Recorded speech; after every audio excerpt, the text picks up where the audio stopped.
Welcome on the AM News, and let's start with that bit I ended the intro with. Motorists who use the Pokwasi stretch of the Accra-Kumasi Highway will have to endure some traffic disruptions for the next 4 weeks.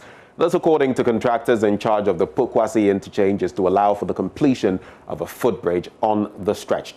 The ongoing work caused massive disruption to traffic flow Monday at the Pokwasi junction and left motorists in the Accra-bound lane stuck for several hours. Safety manager in charge of the project, Frederick Naughty, explains there are plans to mitigate the impact of the construction on traffic flow. Mano Kranting spent the day on the stretch and now reports.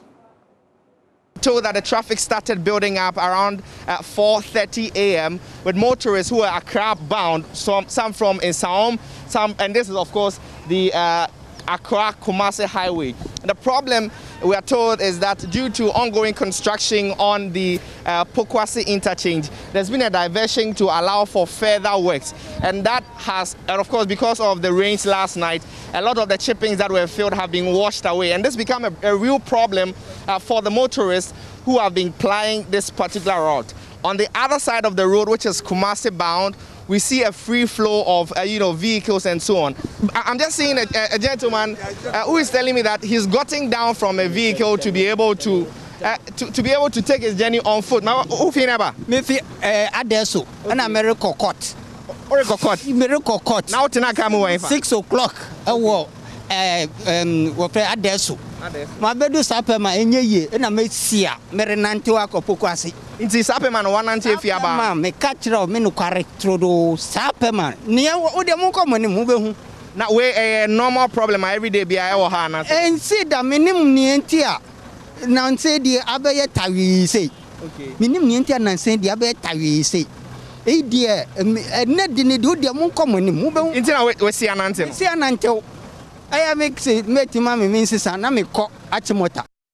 We'll try and speak to a few of the people, and these are goods only heavy duty trucks which have been traveling for so long. My boss, if you have a call, I don't know. Now, Okano, how many hours now? What drive you are? My dimbe 2 hours. What dimbe 2 hours? Who feel never? If you Kumasi. If you Kumasi, where feel traffic where feel? Every way, media side never. The media side all the way up to this place, traffic 2 hours. 2 hours. The media up to this place no. Over how many minutes and how do you? By 25 minutes now maybe. Now go with what park? And I say 2 hours. 2 hours. It's how? Can't move crash. Can't move crash. Because I can't see form. I see. But that's any moving and so that's a picture here. For some of them, they've been in the traffic. This gentleman is just telling me that he's been in the traffic for 2 hours. Great morning to you. Good morning. How is the journey so far? No be easy, boss. No be easy. No be easy. Where they come from? They come from Ajekotoku. Ajekotoku. But that one's every day, you know. Yeah. How many hours you chop? Oh, I chop 2 hours. 2 hours. Yes. Why normally be 2 hours in the chop? No, because of the change of this thing, the interchange, you know. Okay, so I mean, as they start to do the interchange or this problem day? No. So today we make really serious. Let's say this week the problem come. Me lodu efi kwasman. Na me kwa ma saman. Na se na traffic no aye no anu odi ntimi me samechi ko fa maira old road na mo ye no so. Okay. I also stole traffic and I'm a mountain you as a and I'm at teasing was. I was in Crawford for Nanka or on Nipa Guho, but now make us a me for Honwa, Meba Minya like my quantum. The major in our way to. At this particular point, the intersection where folks from this side of the road join the main Accra-Kumasi highway, that has been the problem. That has been the source of the traffic that we've seen for the past 4 hours on this particular stretch. So we can currently see that the vehicular traffic is moving smoothly. This was after an intervention from the contractors on site who filled that hole with some silt and so on. And now we are able to see the vehicles moving. But let me just try and speak to the safety manager at the project site to get some explanation on what exactly was the cause of the gridlock in the morning. Mr. Frederick Naughty is the safety manager. A rainfall a night before, and that was the cause of the traffic. We've done a little ramp just within the diversion, which we use the quarry dust. So it gets soaked by the rain, and there were some depressions which caused the little delay in traffic. So immediately we noticed that we came to the road to ensure that it was evenly leveled to allow traffic to flow easily. Pathetic situation there. Now, a violent confrontation between security operatives of Asanko gold mines and some members of communities within the mine's catchment area has forced the company to halt its operations for several days. The mining company alleges the community members are stealing gold ore from its dump site and mining illegally on its concession. Love FM's Nana Yaujima has more. The community guys were actually picking the material from the marginal section, and then there was alleged confrontation between. A video in circulation shows remnants of the last confrontation between some members of the community and security operatives stationed at the mine. Some individuals from both sides were injured. Mining equipment owned by Rockshore, a contractor to Asanko Mines, were also vandalized. The mining company has video footage of community members allegedly trooping to the site to steal gold ore. It's happening live.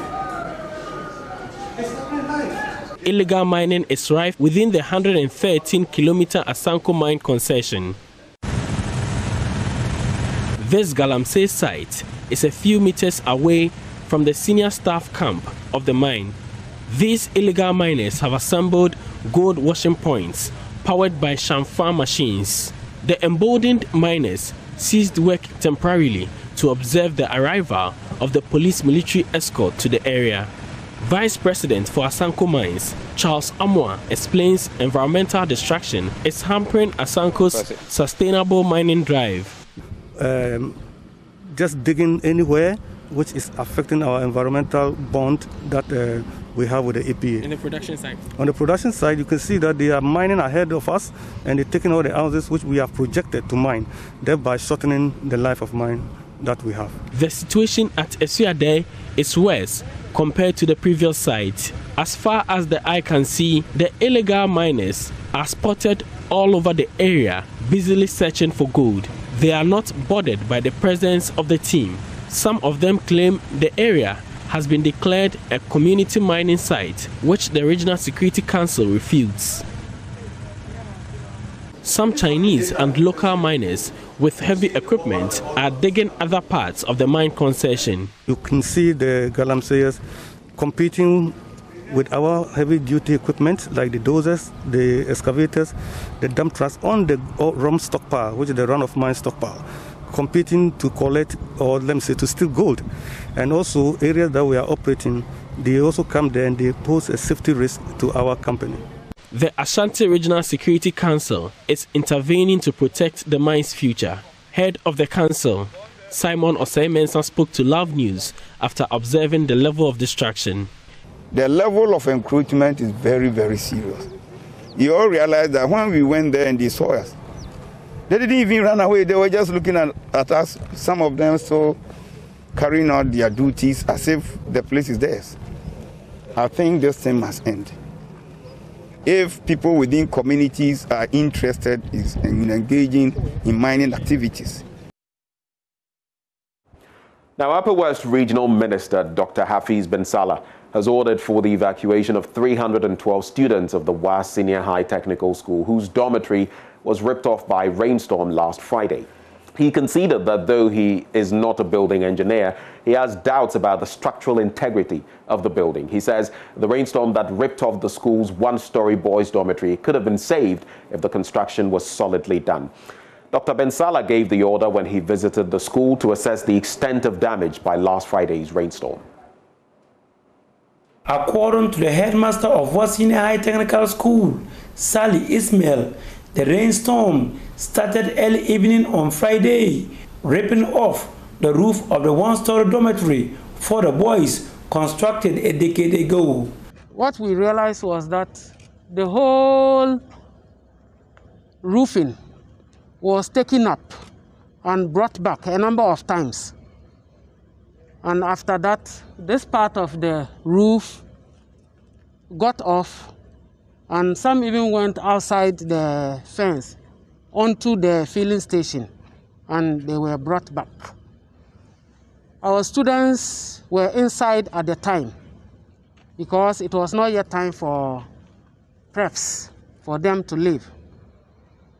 Some were jumping from the veranda onto the ground, a few of them, and that was very, very unfortunate.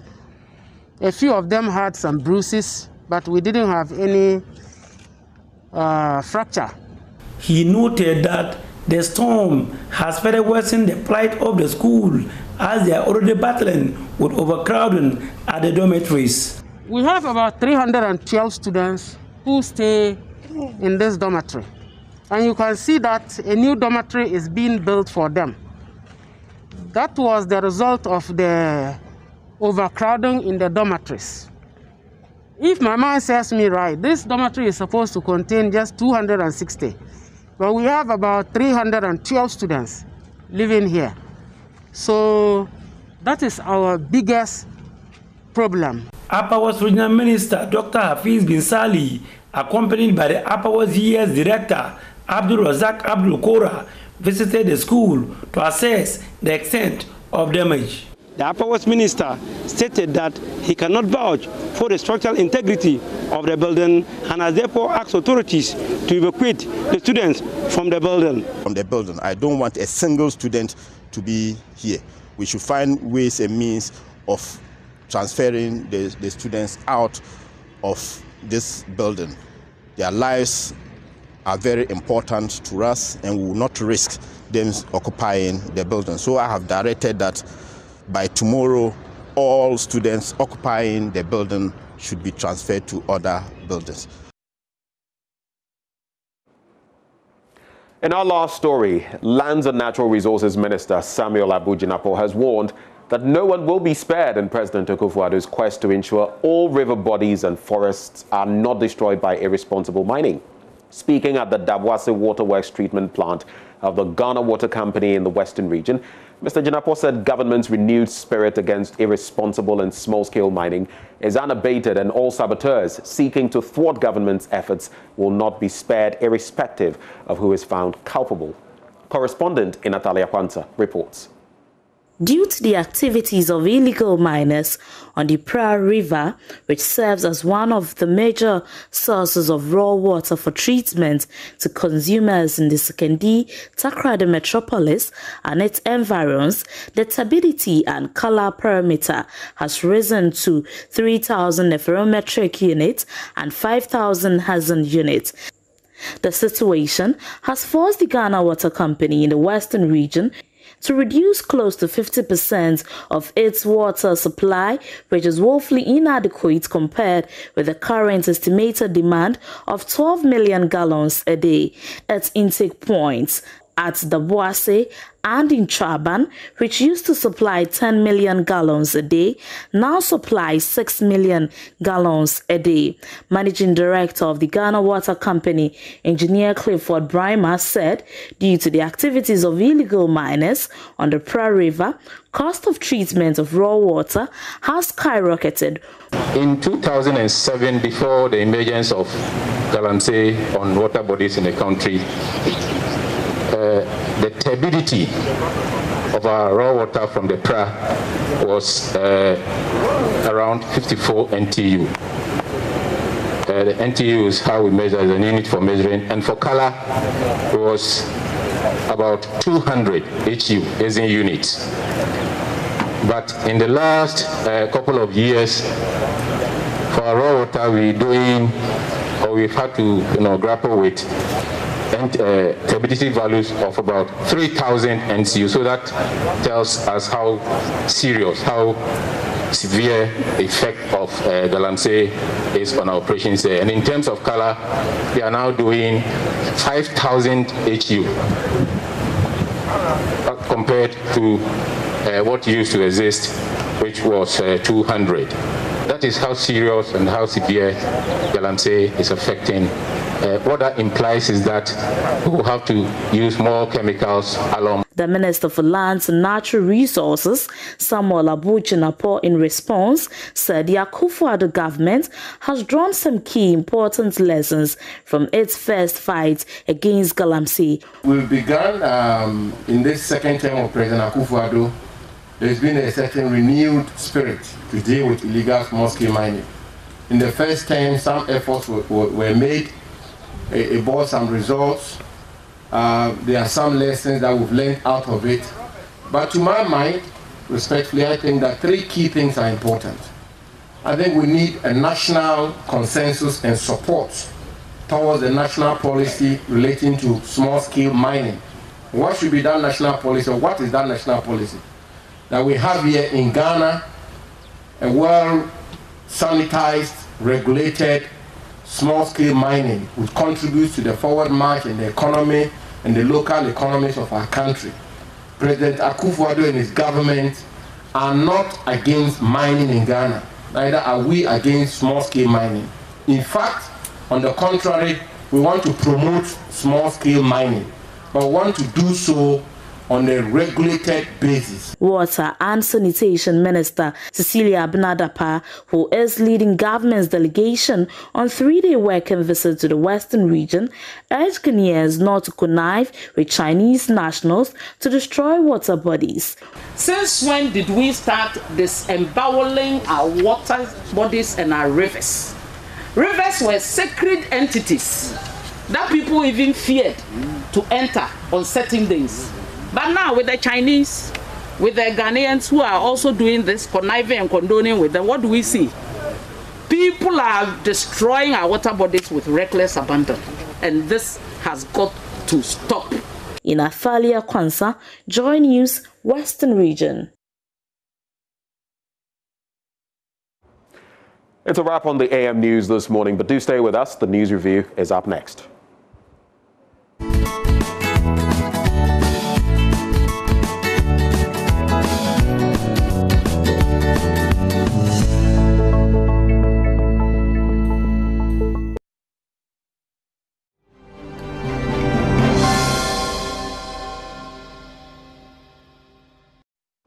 Thank you for staying with us. Time now for the news review, and I'll be doing this together with Gifty Ando Apia. She'll be joining us via Zoom. Gifty, it's good to see you.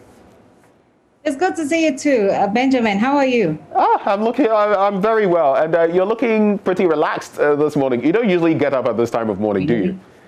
I do. You do? Awesome. Anyway, so before we kickstart, what papers do you have on your end that you're going to be sharing, bits and pieces from? Right. I do have the BNFT, and I have the Daily Dispatch. Okay. And BNFT, Daily Dispatch, and then I think I have the Daily. I have the Finder, right. BNFT, Daily Dispatch. Right. Yes. Okay, Daily Guide, Daily Statesman, Finder, Business and Financial Times, and the Dispatch. So I'm sure we'll be reviewing the stories, back and forth, because I have some of them here as well. I have the same papers you have. In addition, I have the Daily Guide, the National Enquirer, and the Ghanaian Times newspaper. So Gifty, let's start with some of the headlines that you have. Let's start with the headlines from your end. Okay, so let me start with the BNFT. Is that okay? Sure. Okay, so the BNFT, the banner headline there is Moody's keeps economy's credit outlook at B3 negative. And of course, we can get the business guys to break it down for us. That story is on page 3 of the BNFT. And right by that story, you have government acquired Airtel Tigo for $1. And it comes with a picture of the Minister for Communication, Esla Osu Ekufo. And ZPay partners with Move, Uber's preferred fleet partner in SSA. A nation falls short in almost all AFCFTA competitive potential indicators. That's a very sad one. That's a worry, that's the headline. Yeah. Those are the headlines for BNFT. You want me to just stick to the headlines, right? Yes, let's stick to the headlines for now. Okay. But of course, if at any point you feel passionate about any story and you want to get into it, you can start doing so. Well, let's just go around and give people an idea what the newspapers are reporting. At least, I think that your suggestion is a great one. I don't want to get all over the place, So let me give you the headlines I have in the Daily Dispatch. The Daily Dispatch: NDC engaged in post-Mahama jostling. That's according to Ben Efson. That story is on page 11. Comes with a picture of former President John Dramani Mahama. And KGL's contract with us will boost our finances. That's according to NLA. Story on page 2. And names of 2 more deputy ministers pop up, bringing total to 36. And here is a picture of President Akufo-Addo with one of the appointees. That's for the Daily Dispatch on the back page. Well, it has that story of the deputy ministers on the back page. I go through for you the Find That newspaper headlines. 13 major accident killed 276 travelers. 77% of the crashes occurred at night. That's what the Find That newspaper is reporting. Other stories on the front page: EC present election 2020 pink sheets to Wenchi High Court. Interesting one. Page 4 has that story. In government steps up protection of water bodies. Assembly members admit taking money to elect Council of State member. And presidency lifts embargo on new contracts. It comes with a picture of the chief of staff, Madame Fema Osei-Opare, and a new cocoa management system to promote transparency. Dr. Opoku with that headline on the Finder newspaper. Akako, do you want to go through what you have? I do have Daily Guide if you want me to take it. You can clear what you have. And then I'll come in studio. Okay, so I have Daily Guide here. NDC, quote, lame horse pops up in 2024. We've been following that story all week. Comes with a picture of Dan Abu Dakbi and then Dr. Benjamin Kumbo, who's been talking quite a lot. Then on top of that story, you have towing levy debate revived. Kennedy Osenyame comes with that picture of him. And Chiefs residents want MCE retain, or Chiefs residents want MCE retained. Story on page 6. And Nigerian jailbreakers arrested in Ada. Well, yesterday we weren't able to confirm that story. That we have confirmed that yes, there have been arrests of 9 Nigerians. As to whether or not they are part of the jailbreakers that are being sought after in Nigeria, investigations will have to confirm that. Also in the Daily Guide, Justice Blay out for 12 weeks. Okay, well that's sports for you there. The Daily Statesman: confusion rocks NDC, and there's a picture of Adekoka, then Dana Budakwi, that story, Clement Park, Gusitano, Dr. Benjamin Kumbo, then 6,000 illegal migrants deported from Ghana. I think that those are all that I have so far, Benjamin. All right, let me come in studio. I'm going to focus on 3 main papers. And right after that, by way of headlines, of course, and right after that, we can get into the details of the stories. I'll start with the Daily Graphic. Child beggars invade Accra, exchange safety for arms. And we see them all the time, that story there. It's a great concern for me whenever I see them. A lot of them, all of them should be in school, should be doing something with themselves, but they are on the streets. Don't shelve New Year school recommendations, experts urge duty bearers. 9 suspected jailbreakers arrested in Ada, and they were trying to sneak in, but thankfully they were apprehended. Question though is how many could have already snuck in? This morning we have a discussion on that same subject. Beautification of Medina Zongo Junction begins. Now when you check out other pages, go to page 5 of the paper. It says, help me pray for YouTube. And it is none other than Pastor TB Joshua. He is saying that, and he is that popular Nigerian television evangelist. He has called upon his followers last Sunday to pray for YouTube. Why? He says they shouldn't respond to with hate after his channel was shut down for posting videos claiming to cure homosexuality. And so quoting him, help me pray for YouTube, and that's the message there. There are other stories of interest in the Daily Graphic newspaper. When you turn to page 9, more international news. George Floyd, Black Lives Matter and Chauvin Well, the judge in the case has instructed the jury, you know how the American system works, and District Judge Peter Cahill began instructing jurors yesterday before they heard closing arguments and began deliberating on whether the way former Minneapolis policeman Derek Chauvin knelt on the neck of a dying George Floyd in last year's arrest was murder. It's left with the jury, however, to, decide, make that ultimate decision with regard to what happens to Derek Chauvin. Now, Chauvin, who is white, pushed his knee into the neck of Floyd, a 46-year-old handcuffed black man. One thing is clear, though, this verdict is going to be testament to what the law actually stands for, what it represents in the United States. For some people, if it goes one way, it will be very difficult for them. If it went the other way, they would be ecstatic. But what exactly will the court say? What will the jury decide? That is left to them. When you turn to page 13, child rights focuses on street children after Ekweapim Polo's incarceration. And following its efforts in getting actress Rosamund Alade Brown, a.k.a. Ekweapim Polo, incarcerated for child abuse, Child Rights International says it will now turn its attention to the parents of street children who allow their children to roam and beg for alms on the street. According to the non-governmental organization, the court ruling had encouraged it to pursue more child abuse cases in order to uphold and protect their rights. And that ties into the story, the banner headline of the Daily Graphic, Child Beggars Invade Accra. You usually see them with parents sometimes, and the parents encourage them to do these things. Child Rights International taking up the matter. When you turn to the middle spread of the Daily Graphic newspaper, you would actually see there preparations rife for migration onto digital terrestrial television. But Daily Graphic rife? Anyway. And NADMO U.S. Embassy to collaborate on disaster management. On the back page, police impound 1,049 motorbikes in Accra. Why? And these were, of course, at various points of Accra as part of an operation to clamp down on the activities of suspected criminals. At least 137 of the riders have been put before court, with 25 of them already convicted. And then that final story, fire guts 40 shops at Kumasi Central Market. I'll just wrap up, Gifty, with the Ghanaian Times newspaper, and then we can get into the details. So Ghanaian Times says police nab, following that story in the Daily Graphic, police nab 138 motor riders. I fear I'll be raped. 65-year-old grandmother appeals for help. That's on page 3 of the paper. I'll be telling you more about that. Set aside 90-day sentence of Ekweapim Polo. Lawyer files appeal. And over 500 hawkers structures demolished in Ayawaso West municipality.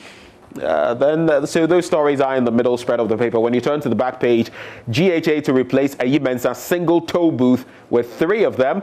That should ease some traffic on that stretch, enable congestion. I apply that route often. And then Ghana Navy provides 72 bed quarters in Takrady. So these are some of the major stories in the newspapers. Gifty, so let's delve into some of the details. Which of the papers are you going to start with? But maybe even before we start with the papers, I just want to talk about something that runs through our conversation, and this morning we're talking about it. Those 9 who were nabbed entering Ghana, and you're head of our security desk. I mean, just refresh us on what the latest is in terms of that development and how you feel as an ordinary Ghanaian. Are you stricken by some fear? Well, I don't know if I want to bring the way that I personally feel into this matter. I think largely I've become personally indifferent to some of these things. But my concern is our ability to investigate this and our ability not to make, major in the minor and minor in the major, because we tend to do a lot of that here in Ghana. What we know is that, so yesterday we were just combing through our sources, trying to get information, ascertain what the story actually is. So the story is, you've seen other media organizations report that, and they report it quite categorically, and that's a problem. Yes. It's a worry. When you say that 9, I saw a headline that says 9 Nigerian jailbreakers enter Ghana. Right. I mean, that is not factual. It is not factual. So that's an important point to make, because as of those points, they're still suspected. And we don't know for sure. We don't know. I've been checking with my sources, and they confirm that yes, we've arrested 9 people. The context is this is happening at a time when 1,800 plus convicts have fled Nigeria and are being sought after. And the expectation, the suspicion, the natural suspicion is that these people are going to spill over into Ghana. And that's basic. But we don't know for sure whether these 9 who have been arrested are a part of those. And it has to be investigated, of course, which is being done. But it is scary enough at this time, Benjamin, that 9 people were able to find their way through. How many of them have already come through that we haven't seen? Right. How many have already come through that we have not been able to notice? How many have been able to bribe their way through? I'm not casting any aspersions on the ability of the men, men at our borders. But I think that we know here in Ghana that it's very often easy for some of these things to slip out of our hands. And my concern is that we will be able to take this matter seriously. Already we have enough to deal with. So yeah, we know that the case has been transferred from Adan. It started in Adan where they were arrested, but it was transferred from Adan to Tema, and then subsequently from Tema, we know as of yesterday through our sources that it has been brought to Accra. As to which specific agency is dealing with it, security agency is dealing with it in Accra, my sources were unable to give me the specific details, but I know that the immigration and the police service are very key in this investigation. I do get the feeling that there may be higher authorities involved in this investigation, because I think we, as a country, we really want to be sure that this has nothing to do with those who, the convicts who broke jail in Nigeria. So that's by way of updates, Benjamin. Right. So the Daily Guide newspaper actually captures the story, and like you mentioned, they are categorical with it, but we are still going to say they are suspected, criminals, if you want to put it that way. And 8 of them are male. 1, interestingly, is female. It gives the names here. And it also mentions that items found on them were personal effects, passports, ID cards, and both Nigerian and Ghanaian currency, among others. And like you mentioned, indeed, the Ghana Immigration Service was in the thick of things right from the start, from the get-go. And when they were taken to Tema, it was actually the Ghana Immigration Service that was dealing with them. But both of them, the Ghana Immigration Service and the Ghana Police Service, collaborating to ensure that, well, this matter is brought to its logical conclusion. And in the coming days, even as we continue this conversation, we do want to know whether they are indeed some of those jail breakers. And if so, then that would send the message that we need to tighten our porous borders to ensure that maybe that's not a further inflow or spillover of more of them. But on now to any stories you'd like to highlight this morning, Gifty. Right. Benjamin, just to top up to what you said, that we need to get the Ghanaian authorities will have to be collaborating with their security counterparts in Nigeria to be able to confirm this. And per my checks yesterday with our sources within the security services, that has started. And so we hope that we'll get information. It's been a difficulty getting information, official information, and that's where you get people, publishing all kinds of information that's not accurate. So I'll urge the security agencies to feed us with information, give us information so that people are certain of what is happening in this country. And this borders on security, so it's very important. So the other story that I want to touch on, it's a very important story, but it's a story that's been overflogged, if you like, but I'll touch on it. I really don't have any answers, but I'll just touch on it. It's about the Minister for Water and Sanitation, Cecilia Dapa, who has been touring apparently. So she has been touring some of our water bodies and looking at the difficulties and the costs involved in producing water through our water bodies because of galamsey and illegal and other activities that are destroying our water bodies. I heard it on the news this morning, and I'm not sure that she has all the answers, but I think we ought to take some drastic steps, because we're always talking about Ghana Water Company, and we're hearing that there's going to be shortage of water in some parts of Accra. The Ghana Water Company has complained over and over again about how these illegal activities are impeding their ability to produce water for all of us. I think that it's about time that we take it a bit more seriously. I mean, I don't know about touring, but maybe it's good to tour, but I'm not necessarily sure. I so think it's something that I wanted to highlight. Right, and I totally agree with you, Gifty. In the course of the news, as we heard from the Ghana Water Company Limited, over the years, they've been telling us that the cost of even processing our water is going higher because they have to add more chemicals, and that also, health-wise has its own concerns in terms of the water we're consuming, especially those who may be drinking or using the tap water for cooking, among other things. But one thing that struck me, and I've forgotten the unit of measurement, but I don't think it's... he was talking about the fact that years down the line, before 2007 thereabouts, before Galamsey really came forcefully to bite our water bodies, in terms of turbidity and other bits, you're looking at something around 54, then around 200, and now we're talking about tens of thousands. That should give you a fair idea when it comes to the coloration of the water, when it comes to turbidity levels, where we are headed. And look at the water bodies. The Pra, the Dainsu, all of our water bodies have turned brown. All of them are, you can't even look at them. They look like puddles of mud, And here we are. Of course, I think it's a very good thing that we've got to this point where we have this national consultative bit. But I always say, the talk shop, the talk, plenty talk, we've had enough.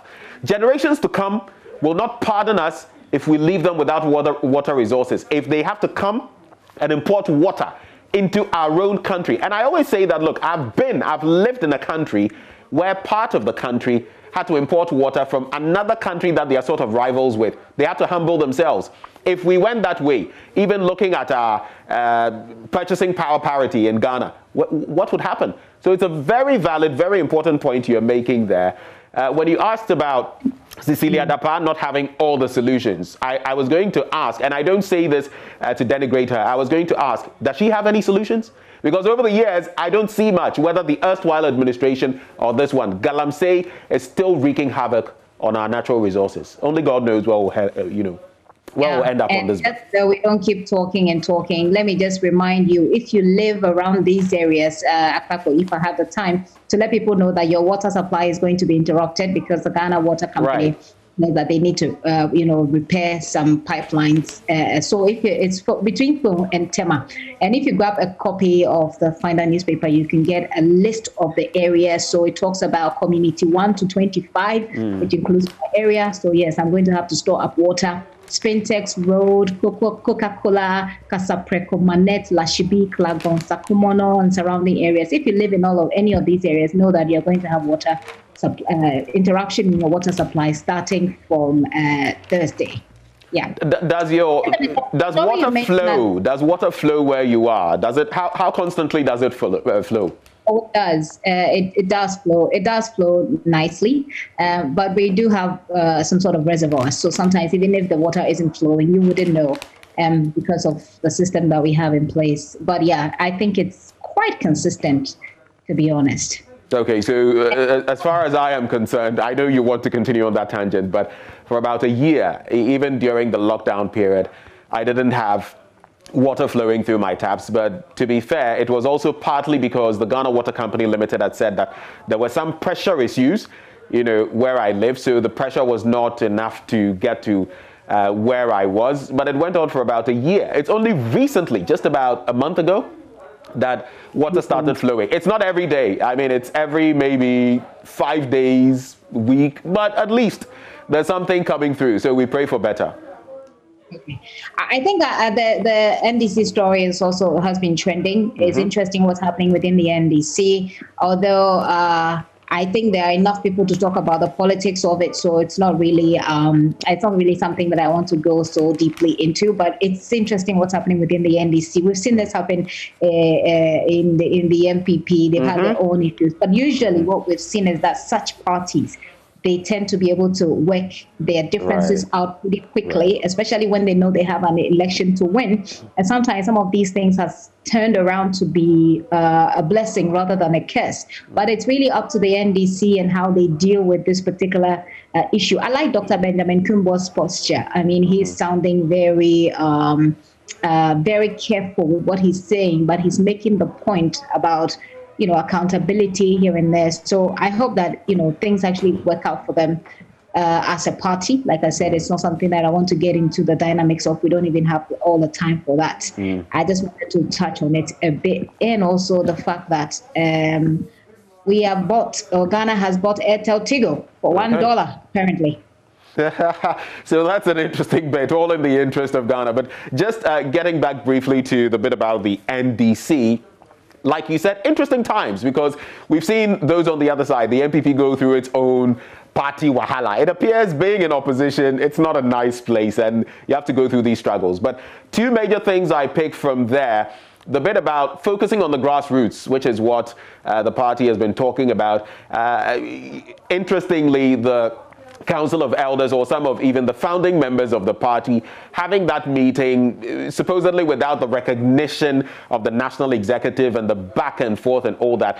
But in all of this, what I'm taking away is what Dr. Kumbo says. He says the party should focus on healing the horse, not on the selection of a rider. Healing the horse, which is the party. Some have said it's a lame horse, not on the selection of a rider. That was also featured pretty dominantly about who leads the NDC in 2024. But I guess time will tell. Let me quickly do one or two stories from the Daily Graphic, and then I'll come back to you, Gifty, as we wrap up on this belt. So I wanted to highlight that story about child beggars.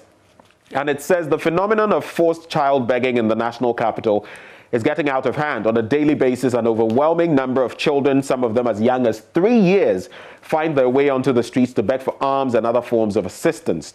Many of them are driven onto the streets by their parents, mostly mothers, to beg for money from motorists, passengers, and other members of society to keep themselves fed.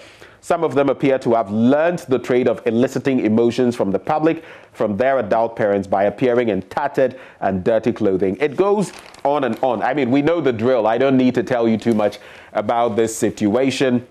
Operational areas, mostly using the medians of traffic intersections and footbridges. You see them all around. I don't want to... Some people are singled out from different countries. I think it's just a phenomenon we ought to deal with. There's the bit about carrying babies, and maybe just specifically touching on the law.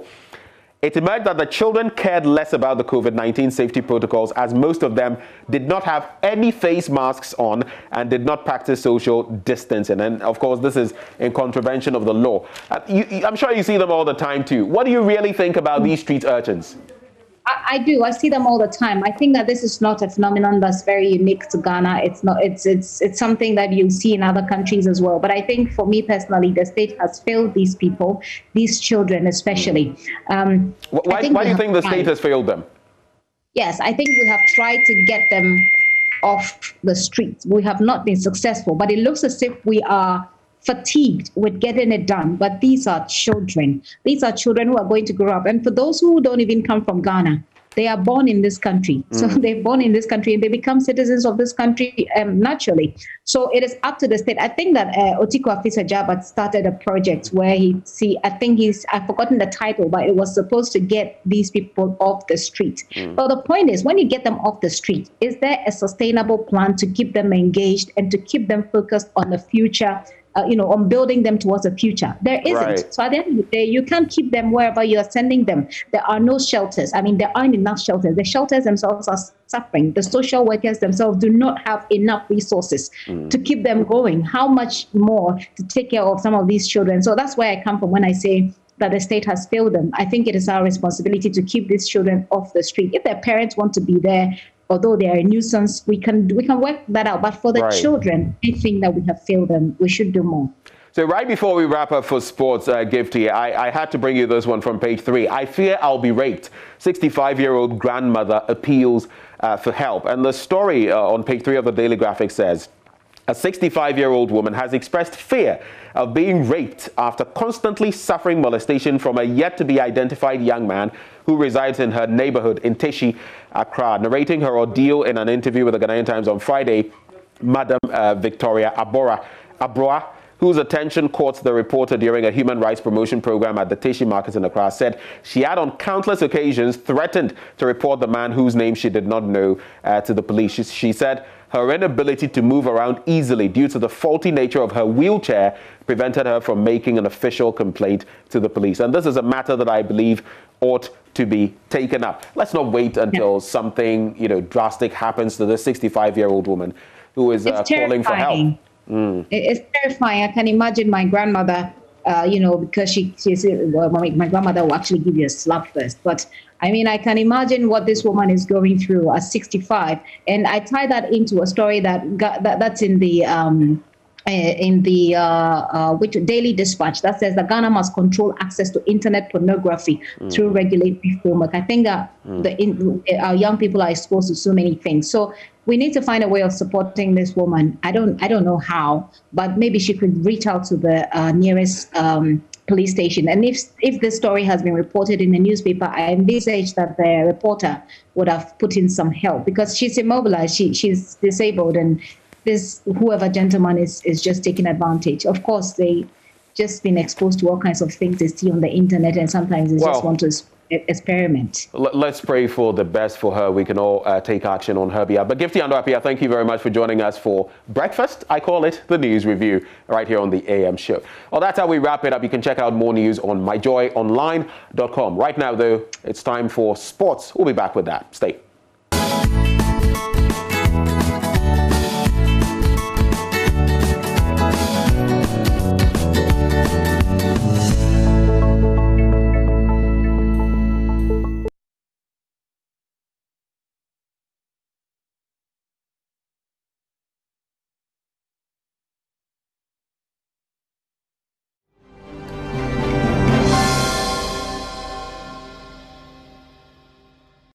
But we come again to do stories on hooliganism. People would wish that every single day there wouldn't be stories on this hooliganism because it continues to creep into the very fabric of Ghana football. Just last week, the president of the Ghana Football Association, Kate Okreko, had mentioned that he wanted the Ghana Police Service to act on hooliganism. He also indicated he was traveling to the Bono regional capital to engage with the police high command. Few days after leaving the place, supporters attacked a coach, the Ebuson Dwarfs coach, Ernest Thompson. We had spoken to the police who say that the security they provide for matches are not enough because clubs engage in negotiating to ensure that the numbers are not enough. Let's start with telling our fans and spectators to by themselves behave such that they themselves do not become suspects. They themselves do not become the hooligans that we want to prevent. So if everybody does the right thing, there won't even be the cause for incidents to happen for arrest. Yeah. But then, the local organizers, you are into football, so you know the arrangements that go in. So the strength of the police sometimes to provide the necessary security, the advice may come from the police, but the local organizers may want to negotiate for, say, lesser numbers of police officers or numbers that are lower than the recommended numbers by the police officers, sometimes because of the resources that they will have to make available for that to happen. And so we should at all times have the open mind of seeking to adhere to the advice rather than having our numbers ready to negotiate, to limit the kind of security that the police will avail itself to provide at match centers. And where the advice comes that for one or two reasons, because you see, when we're going to provide security, we are not looking at security relative to the match alone. sometimes there may be prevailing conditions in the community that could trigger incidents happening on the field. Exactly. Yeah. And sometimes you have to negotiate hard before local organizers even get to understand. And these are reports coming from commanders on the ground. So yes, the advice is not only going for spectators to do the right thing, but also for the local organizers to do the right thing from the beginning. Match officials to do what is right for the beginning so that their actions don't trigger actions that call for arresting people later on for prosecutions. And to Division 1 League football. Tamale City is one of the clubs that competes in the Division 1 League. Their last game, that is March week 16 in the Division 1 Zone 1 competition, they drew 0-0 against Kintampo FC. Head coach of Tamale City is Hamza Mohammed. He is hopeful that he will end Tamale's 8-year failure to have a Premier League club in the region. Mohammed, former player of Royal Tamale United, one of the few national stars who were featured for every national team, captained the Black Star twice in 1999 and was in the Black Star squad that took part in the 2006 and 2002 Africa Cup of Nations. Hamza says he took on this role to bridge the gap between Tamale and the Ghana Premier League. We did our best, try all that we can for the past 3 seasons. Tamale City, number 12 came and truncated everything, and then Almighty COVID came. We were almost there until that unfortunate thing happened. We are still working out, and God being so good this time, I think the 3 teams, we have a good process to make it this time. So we are just hoping to see what will happen, but the most important thing is just to get the Premier League here in Tamale. We believe Tamale City, if not the number 12. And then number 12. Yes, we will have it because we were leading like 8 points until that unfortunate thing happened. We'll take it on a good stride, and as you can see on the log, Tamale City up to you, we are at the top, at least the first 5. Not to look down upon Bofo Akwabi and the mighty Royals over there. I mean, they cause a threat to us, but looking at what we are doing, we want to believe it to continue that definitely this season we should get a Premier League in Tamale. Hamza insists Tamale City are hardly out of gear and should be the chosen one among the 3 to pick the Division 1 slot for Zone 1. Basically, R2 is a tradition. When we talk of Tamale is about R2, but they also have their problems. I'm happy they've now reorganized and then trying to challenge and make it to the Premier this time.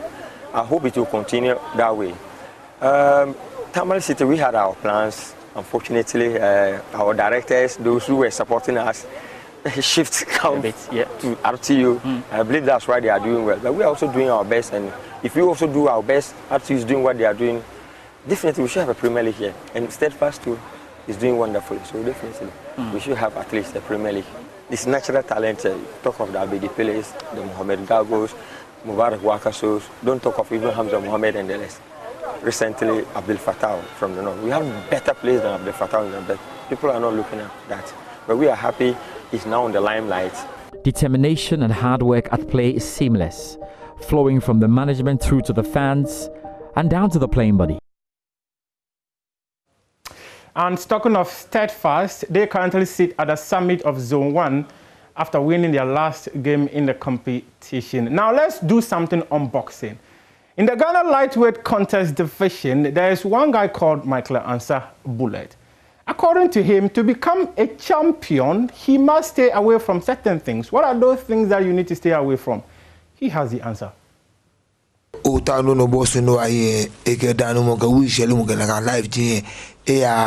right now, no alcohol, no smoking, no plenty sex, no petty work. Right now, always training, sleep early. Only you go to Envotic. So right now, if any boss are trying, so only yogurt and water. Envotic. Okay. So right now, any boss are they lightweight. If you try my one bullet answer, I'll give you accurate because you fall down. I see. It's true. Including Emmanuel, the Game Boy team. Oh, I'm ready for this fight. I got the former Ghana blaster in the Capitano. He told me that no pay, no game. So right now, always training, sleep early, no alcohol, no smoking, no plenty sex, little sex. At all, listen to me. At all, I beg you, listen to me. Buko Banku Embassy, they talking, they fight. He said he want to fight the person. You don't. You people stand the fight is coming on. The fight, but sister, you go challenge me. You Ghanaian to stand. The fight is coming on. They beat me. We started it. They beating me rough, and they go home. That's they beating me. He say he wants somebody to fight. You to talk to the fight is coming on. He say he want Game Boy. He believe himself. Because Game Boy is my brother. Rich Kome is my boss. Is my father. Okay. He's my teacher. Okay. So me no need challenge Rich Kome. Shingenga Game Boy ba no. Game Boy ka Rich Kome na be champion. Dear Rich Kome. Shinge Rich Kome Jim boss. Me tell Game Boy. I won't fight with Game Boy. I'm ready for this fight. And talking of Richard Kome, he was banned by the Ghana Boxing Authority for what they describe as indiscipline towards the leadership of the Ghana Boxing Authority. Buko Mbako is pleading on the Ghana Boxing Authority to lift their ban on Richard Kome and Harrison Latte because their only source of survival is the sport. GBA people see me like I'm not respect them.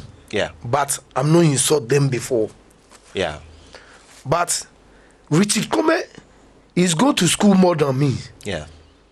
But he insult GBA people. In the word, don't judge anybody in this word.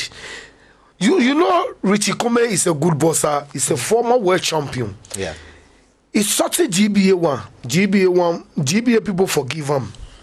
Insulted 2 times. It's too fine. Yeah. I say, if a GBA no day, you are not make a boss. GBA, if a GBA no day, you are not a boss. He watch you. He's your father.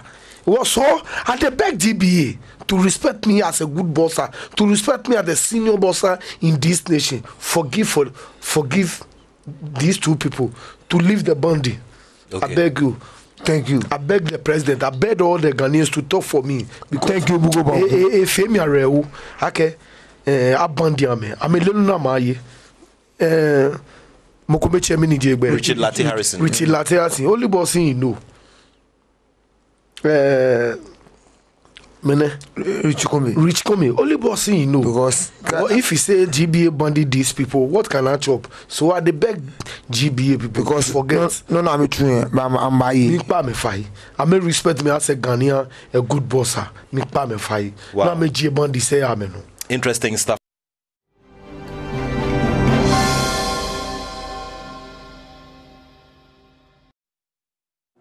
Thank you for staying with us on the AM show and welcome back. Now, we talk vaccines now, the rollout and the current situation with so many issues across the world when it comes to getting access to the jab.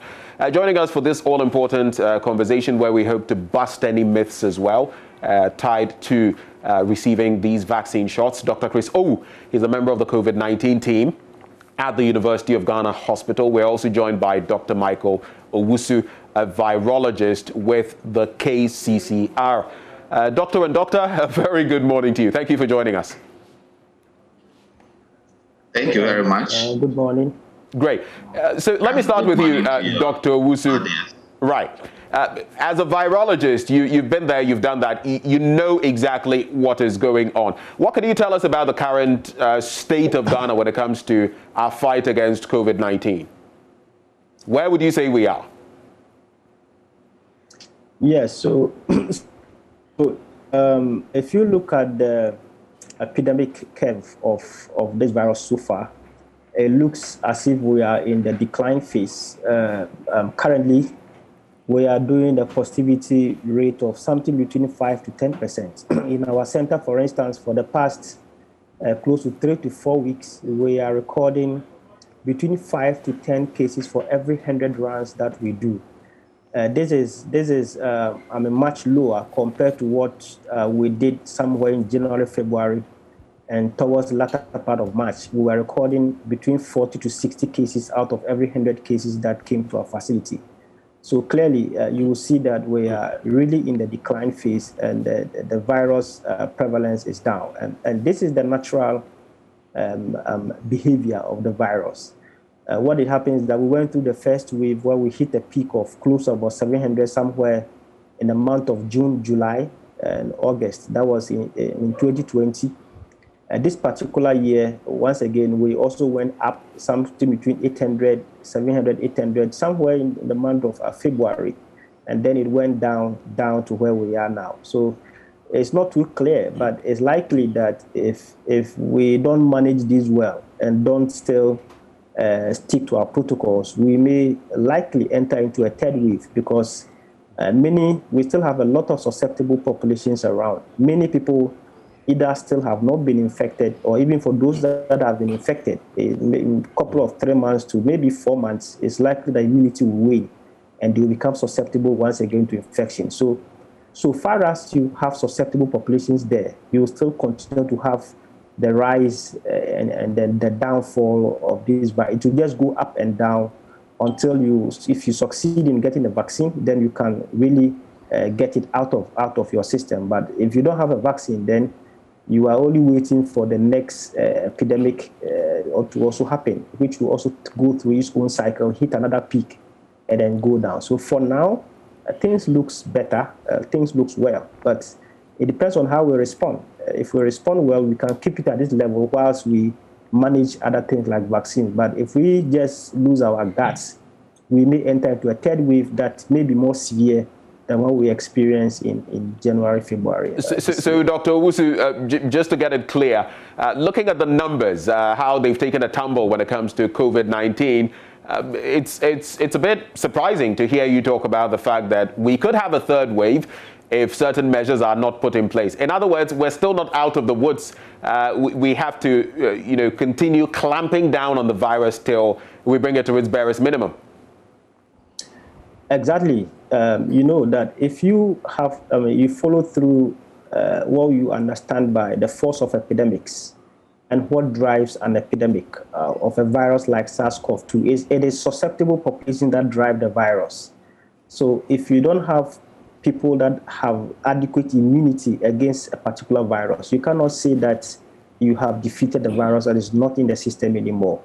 So far as you have susceptible populations, you will still have scenarios where the virus can go through its cycle, hit a peak, infect, cause disease, cause deaths. And SARS-CoV-2 is one of, that is its behavior, like other things like influenza and other viruses, where you never finish dealing with them.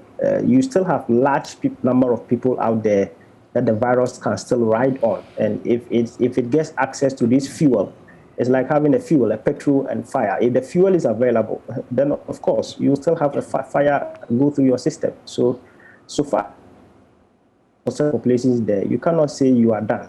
We still will have to deal with it and manage it well. If we don't, then we are only waiting a couple of 1 or 2 or 3 months. We are likely to have another wave that may be more severe because, as the virus also goes through this cycle, it is also learning. That is what it does. It is learning to understand the system, it's learning to adapt, it's learning to mutate, it's learning to change its form and its nature. So as we wait for other interventions like vaccines and we don't manage things well, then of course a stronger form of these viruses may come up. And when they come up, they may contribute to more damage like we used to know. So it is more of, we have to be careful and then manage this in a situation in a way that we don't allow it to cause damage and destroy us. Okay, right before I move on to Dr. Owu, a quick point came to mind because you spoke about the ravages of the virus, what could happen in the next 3 months. Have we discovered any newer variants of the COVID-19 virus? I hear there are developments practically every day with regard to new strains and all of that. Just very briefly, is there any that you can speak on?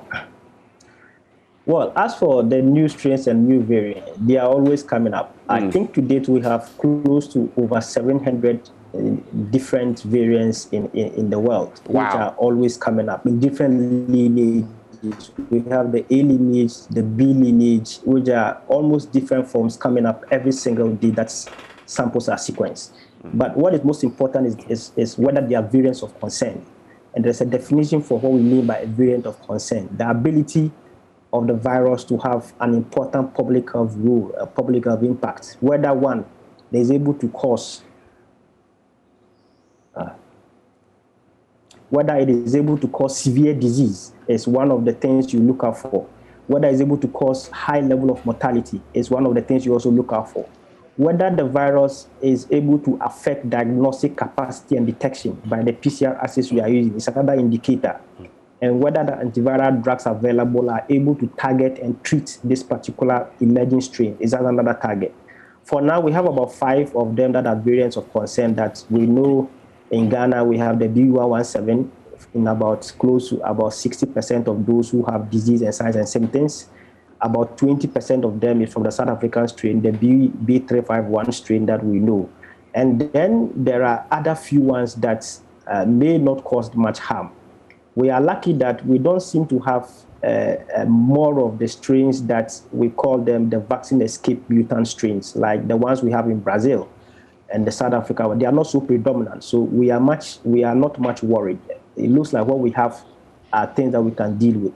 But what it means is that as we manage this, if you don't handle them well, and you allow them to gain grounds, then of course they may contribute to become more of dominant ones. You know, the viruses compete among themselves.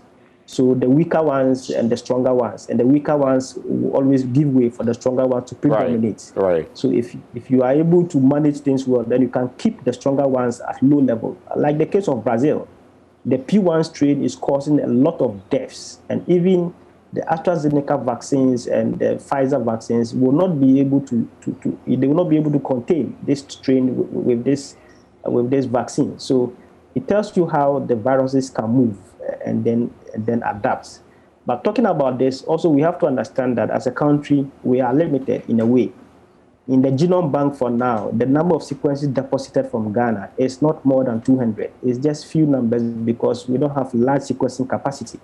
So we can only talk about what we know within our limited capacity. But I believe that if we were to sequence thousands of strains every week, I'm sure we will see things that may be of concern. But with our just limited logistics, this is what we can see. And we hope that behavior should be one of the tools that we can use to manage this rather than looking more at the science, because we don't have that luxury of logistics to delve into the science and to make predictions and to be able to tell how the future will look like. Right. Let me cross over now to Dr. Owu, and thank you for being patient with us. Now, Dr. Owu, in recent days, we've heard from the Director General of the Ghana Health Service, who has said that part of why we're enjoying the sort of low figures we're seeing on the back of COVID-19 has to do with the vaccination drive. As of 5 days ago, the 15th of April, at about 5 p.m., we had vaccinated some 755,000 Ghanaians. Do you feel that is enough to affect the COVID-19 numbers as we see it? Okay, thank you very much. Just a couple of things before that, and I actually want to re-emphasize the natural history of viral pandemic, as Dr. Wusu have mentioned. Even without vaccine, we know that whenever we have a wave, there will be a peak and there will be a trough of the wave. It will come down at some point in time. But the question is, as he said, do we still have susceptible population? And how big is that susceptible population with regard to transmissibility?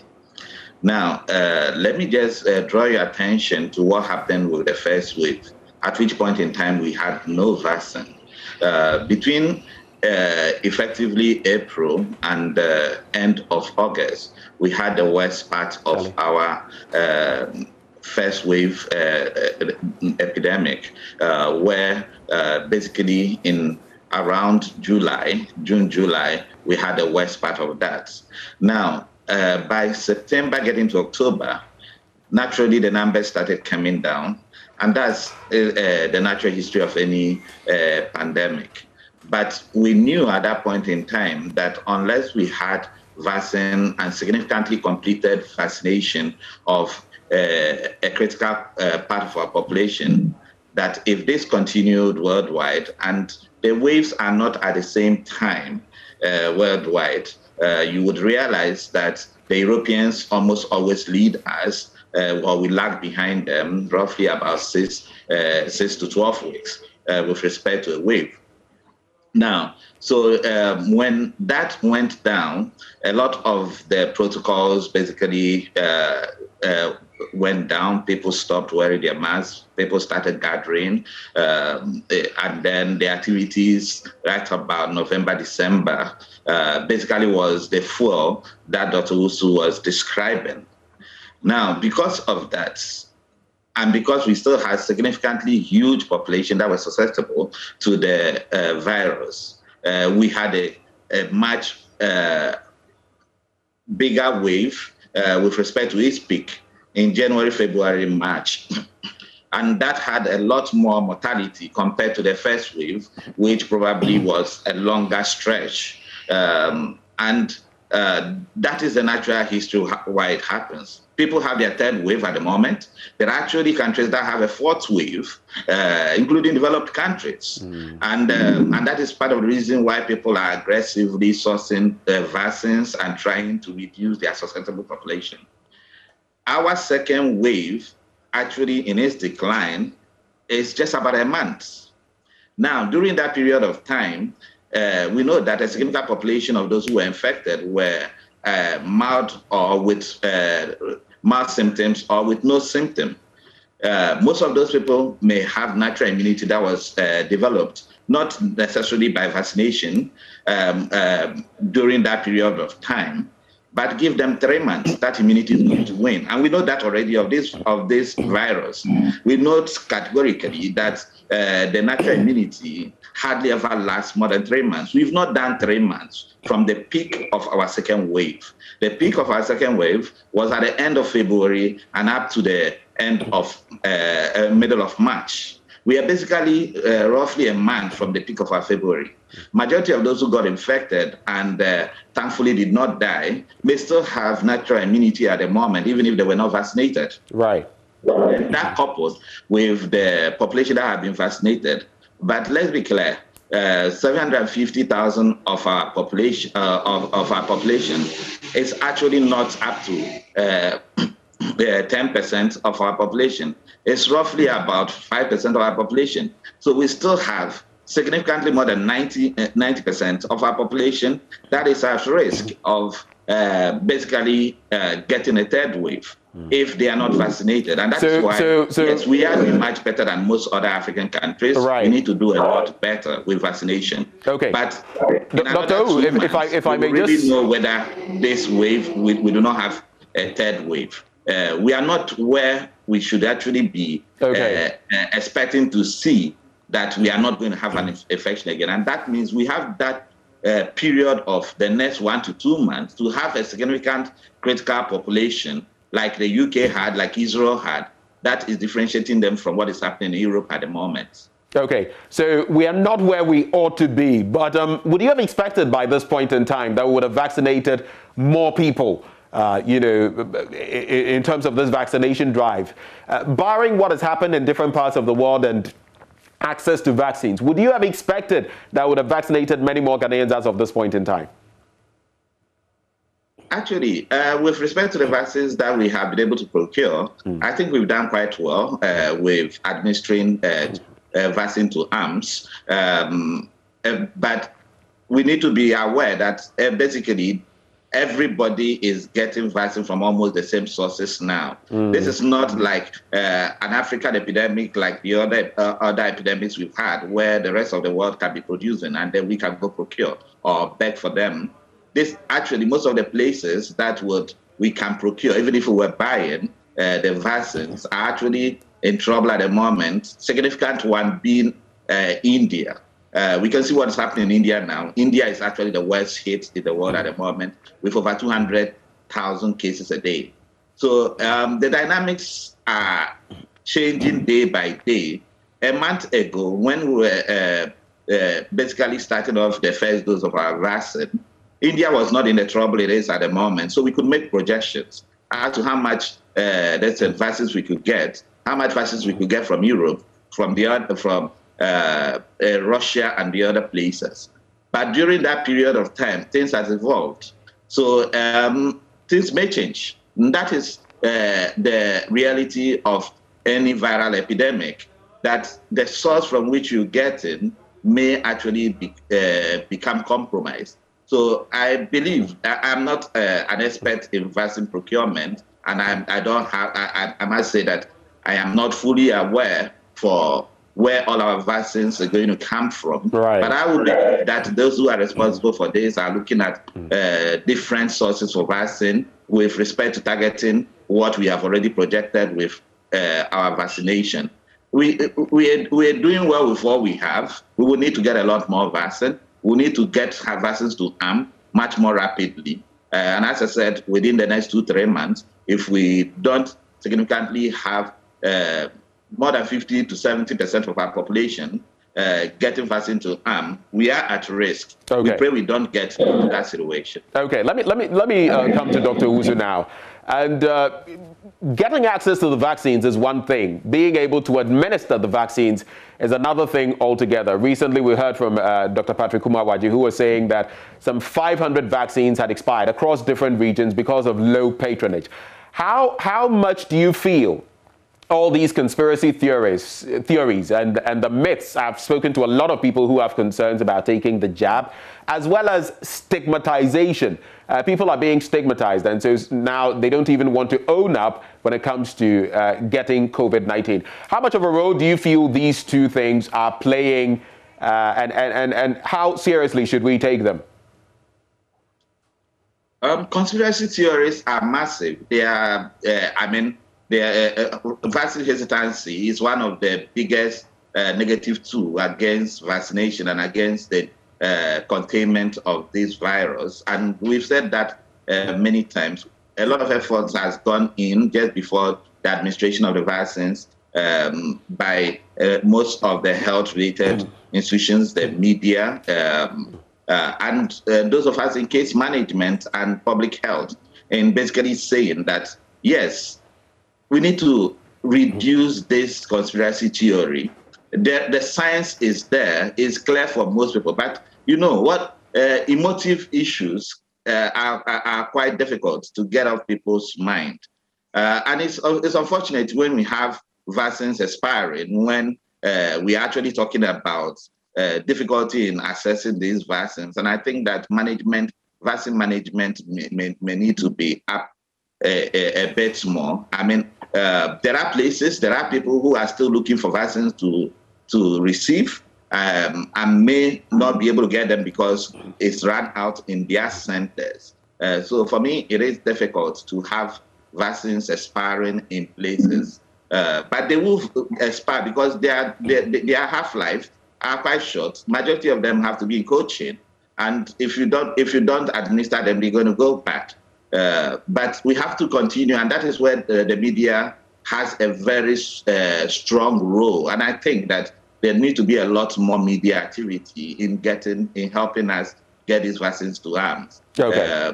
There are a lot of competing interests in the media, but to be frank with you, if you have a third wave in 2 to 3 months' time, the media interest is going to, all the other interest is going to dissipate. We're going to go back to COVID. We're going to go back with interviews on what we should do, what we should not do. Right. I think this is a time when we have that lag period to basically up again and then get people to get vaccinated as quick as possible. Let me rope in virologist Dr. Owusu. Now, that question was actually directed at you. You can take a bite at it, Dr. Owusu, and also maybe give us an idea when it comes to the shelf life of these vaccines. How much do we know? If we don't use them, within what periods do we start losing these vaccines if we don't use them? Well, I need to confirm it, but I know it's about 6 months for the AstraZeneca vaccines, and most of them do something around 6 months. So if that be the case, how come it's not been 6 months yet, but we're hearing some of them are going bad? Of course, I think some of them came long. It went through the FDA.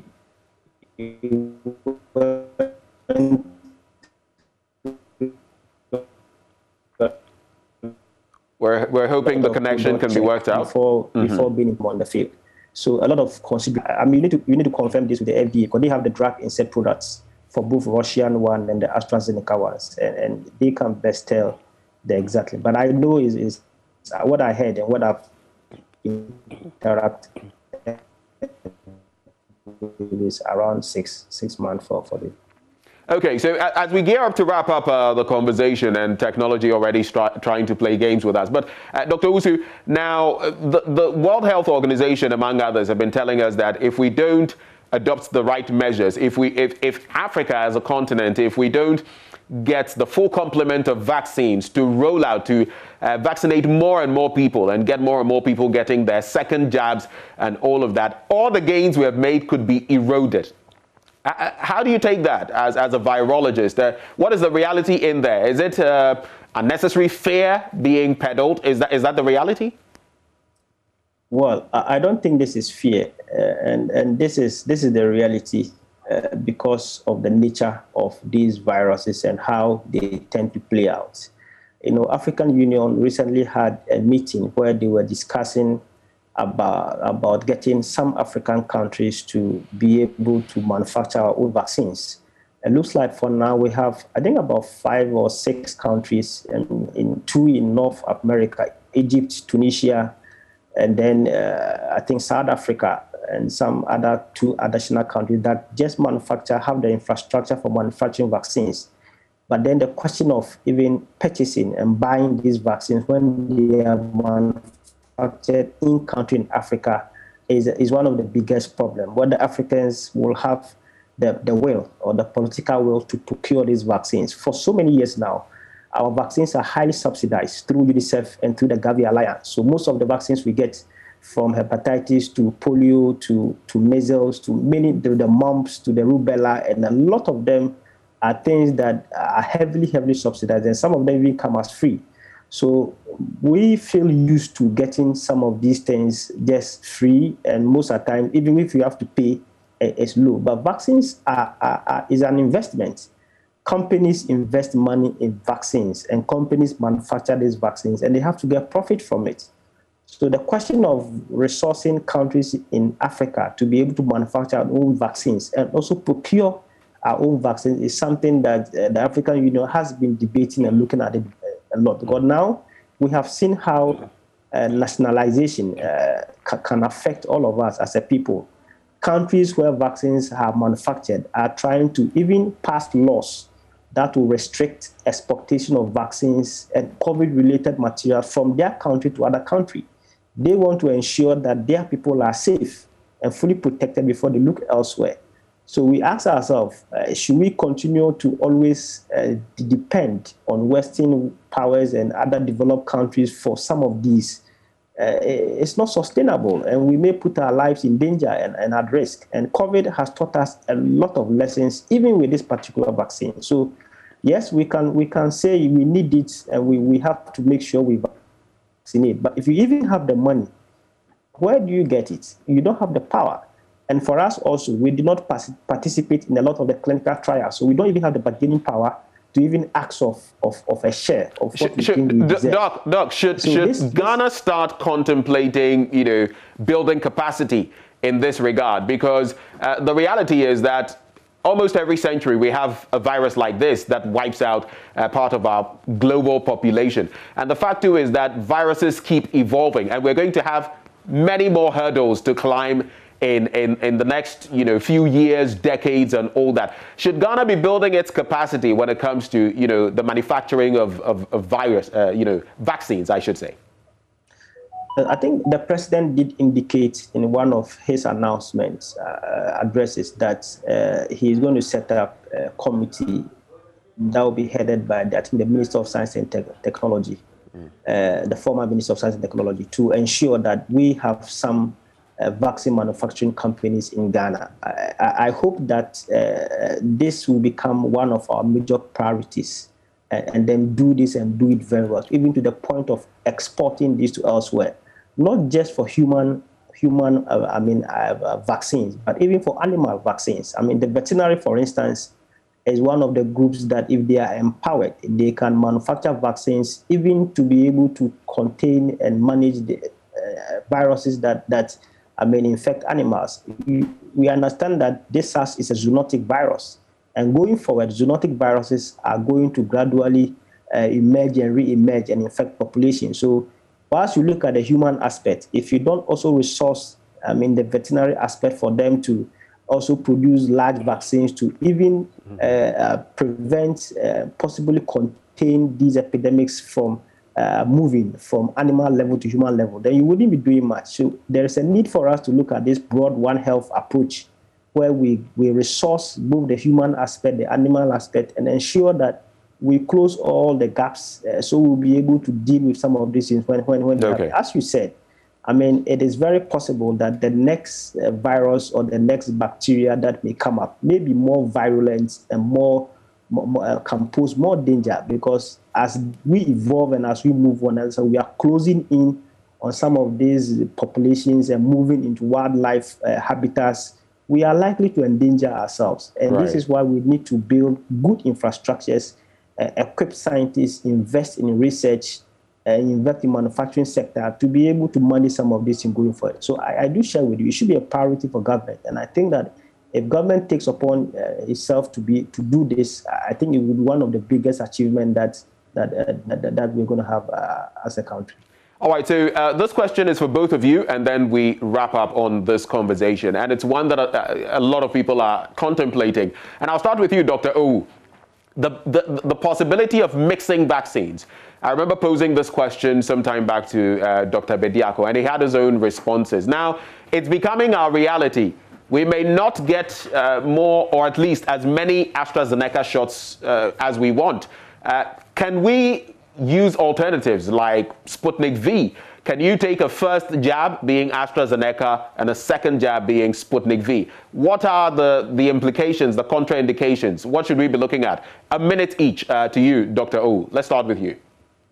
Yeah, so first of all, that is still a terrain that is still being investigated. We don't have enough information.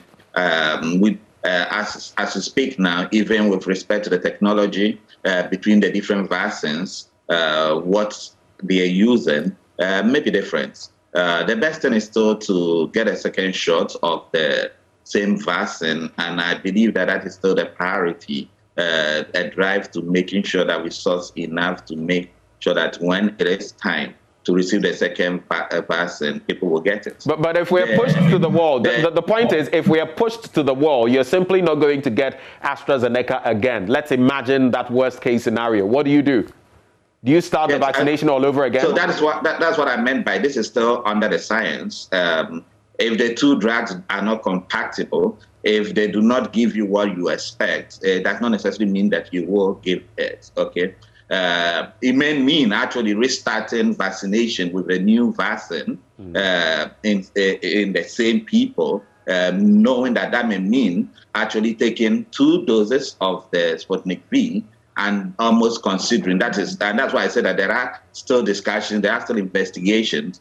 If they are complementary to each other, then that may be a way to go. That is the advantage that the vaccines that are only one shot have over the ones that are double shot. But of course, the costs are a lot more, and then getting them are even much more difficult with to a patient. The good thing about AstraZeneca is actually the duration between the gap between the first and second dose. At the moment, we are basically plan at getting at 8 weeks interval.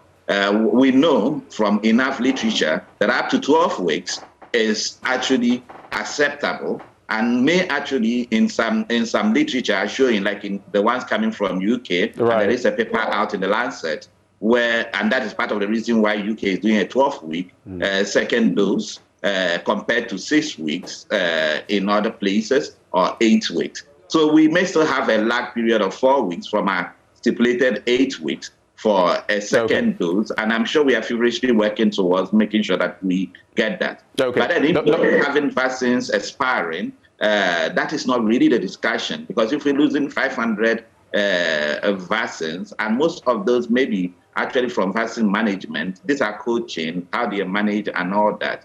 So it is still not a decision at the moment, because there's still a lot of so that is clear. Let me come to Dr. Owusu now. I'm sure Dr. Owusu will have even more ideas about that with respect to the virology. Okay, so Dr. Owusu, I would like you to take a bite at this in 1 minute. What are the possibilities? Dr. Owu talks about the vaccines being complementary. What does that exactly mean? Yeah, I think he shared thought exactly my thoughts on this, and I've really emphasized this on different platforms that if you take the vaccines, each of them have different ways that they are manufactured. The Russian vaccine, the Johnson & Johnson, and the AstraZeneca are all vector-based vaccines, which are using different components of a virus we call adenoviruses to host the genetic makeup of a part of the SARS-CoV-2 virus. When you produce vaccines, I mean, the question of safety and efficacy is the reason why you are giving out the vaccine. So this is what has been tried through the preclinical phase, through phase 1, phase 2, phase 3, based on which we are going for them. So if you, at any point in time, you feel that you want to mix vaccines, it's only appropriate that you take it through these phases. You have to go back and look at how this will play out in animal models and see whether if you mix it in animal models, are you likely to achieve that level of efficacy?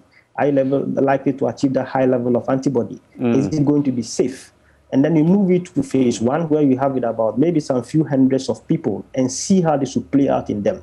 It will be quite dangerous to use a large population and begin giving mixed vaccines with the hope that it works when you don't have evidence of data from the preclinical phase, from phase 1, from phase 2. And I don't think that this is the way to go. I mean, we are having difficulty with getting vaccines, but until we get enough data that will justify why we have to mix, I don't think that mixing is something we have to do. It could rather put us in more difficulties and can rather take out confidence that people have. Imagine in this population, when you mix vaccines and people begin to experience worse side effects, they will totally abandon the entire vaccines. And we put our own people in danger. So I think that we may have to rely on the science of this and really look at good data that will come out before we can think of taking this approach. Obviously, we need to tread cautiously, but we're very grateful for your time, gentlemen. Dr. Chris O, member of the COVID-19 team at the University of Ghana Medical Center, and Dr. Michael Owusu, a virologist with the KCCR. Gentlemen, thank you so much for your time. Thank you very much. Have a nice day. So on now to our next conversation, and it's talking about securing Ghana's porous borders. 9 Nigerian, citizens, I should say, were actually found in Adan, right here in Accra. Whether they are part of those jailbreakers is yet to be established, but we'll be joined in this conversation by Professor Kwesi Enning, Director, Faculty of Academic Affairs and Research at the Kofi Annan International Peacekeeping Center, to find out what the nitty-gritty is and what the way forward ought to be. That's our next conversation right here on the AM show. We'll be back after this break.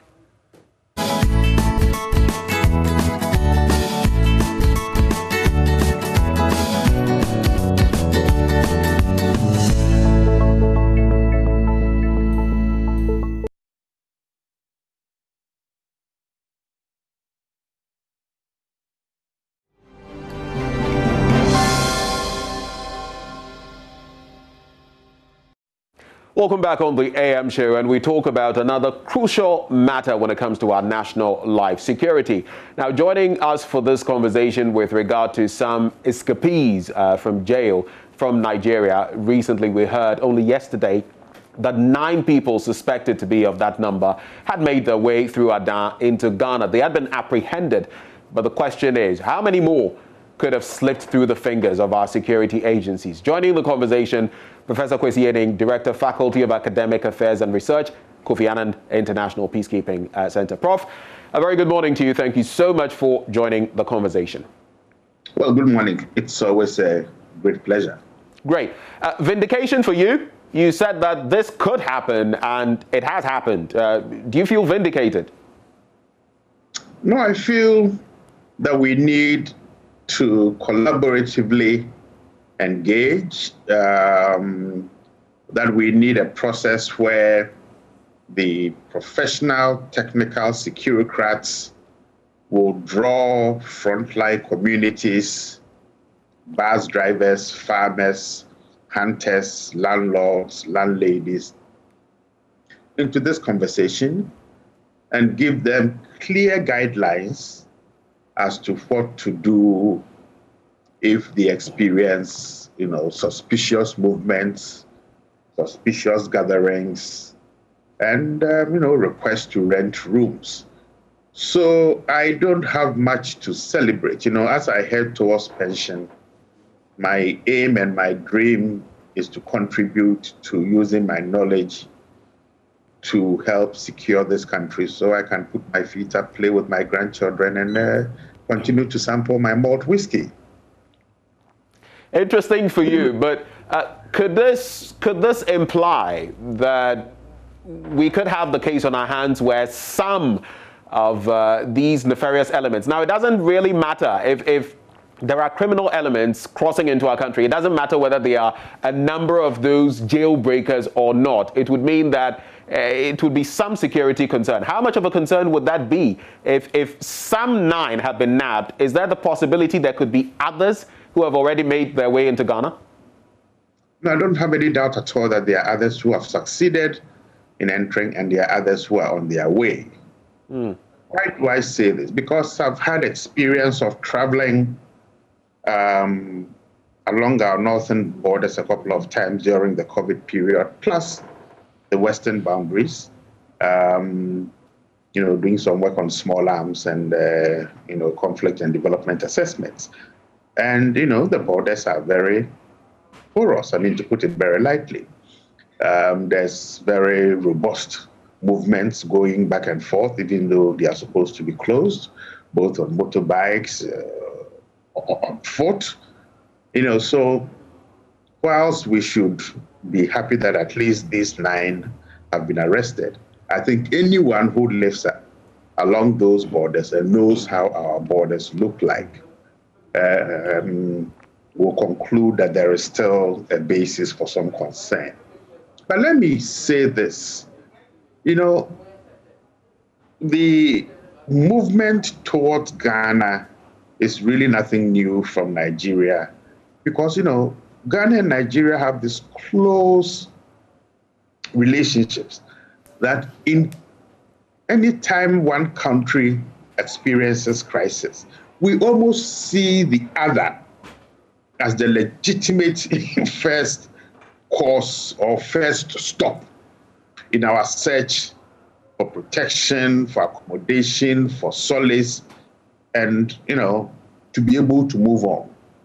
So I think it's just natural, that these guys who have escaped would want to come to Ghana where they may have, friends and allies. But, this is not the first time that we are experiencing this. About 10 or so years ago, when the demobilization process with the Niger Delta boys really took off, there were actually plans to bring about 3,000 of these armed guys to Ghana for a process of demobilization, and that did not work eventually. So there's this conception that part of our hospitality is that, people can come in, settle in communities, and we will just forget about them.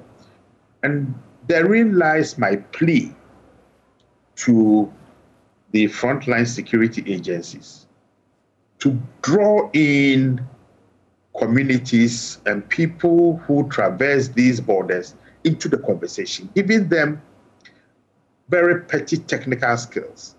What are the things that they should look out for? What is unusual? What is uncommon? Who do they report to? And then we should be asking ourselves much further, what will be our response mechanism? How quick can we respond and react when we get access to this information? So there's still a bit of work that we need to do. But this is a collaborative venture. It is not only for one institution. We all must see this as protecting ourselves. Final point. Over the last year and a half or 2 years, almost about 150 suspected terrorists have been arrested in this country along the borders.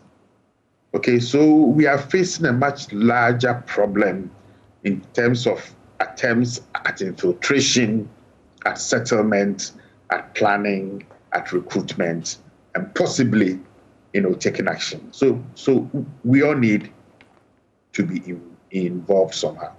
Prof, having kept tabs on this situation, 9 were apprehended, 8 of them male, 1 female. Especially with the males, do you have any suspicions that they could be among the number of jailbreakers? Do you have any such suspicions, any information you've picked that could be pointing to that particular, conclusion?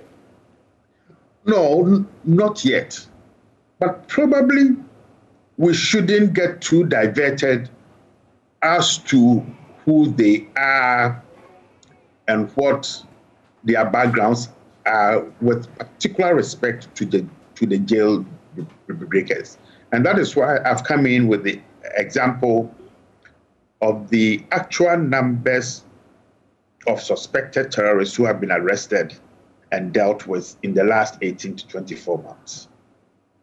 Precisely because of our weakness with being able to identify who comes into our country, particularly those who use the unapproved routes.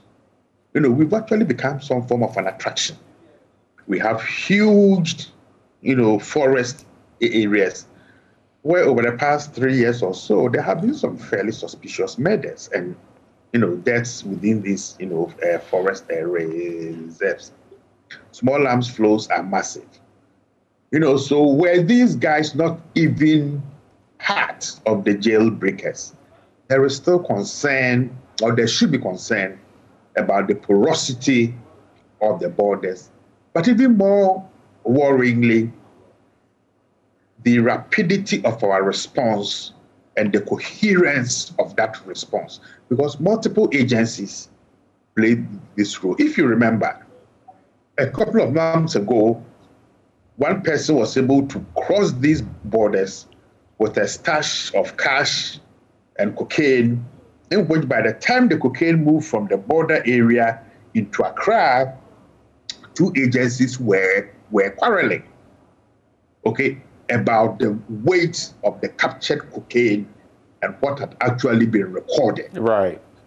So, issues of interagency partnerships and collaboration increasingly problematic. Customs is fighting with immigration is fighting with the police is fighting with the armed forces. Look, a routine search of tensions within our security structures pops up and paints a rather disturbing picture of lack of trust, lack of partnership, lack of, collaboration. And I think these are things that those who seek to hurt us also read, understand, and recognize that there are opportunities for them to infiltrate, to settle, and possibly even to recruit more people. So yes, it's a good story that 9 people have been arrested, but there's nothing to be joyful about. There's nothing to be joyful about.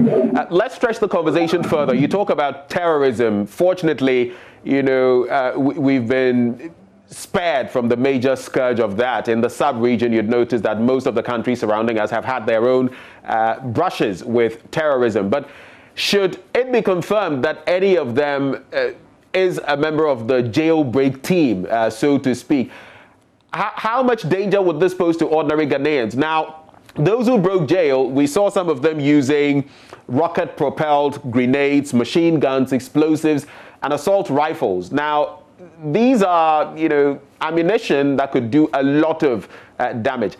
How much of a danger would this pose to ordinary Ghanaians? I'm sure Kofi Boakye, COP Kofi Boakye, if he's listening to us, has a nice smile on his face. When Kofi Boakye was Commander 1 in Kumasi, he consistently attempted to dismantle trafficking networks that even had surface-to-air missiles, traffic networks in which weaponry came into Ghana from as far as Central Africa and Democratic Republic of Congo. We ourselves are an entry port for the inflow and outflow and distribution of guns in the sub-region. So I don't think we should extrapolate that were these 9 to be from the jailbreak, then suddenly, explosives and surface-to-air missiles will suddenly flood this country. We are flooded already.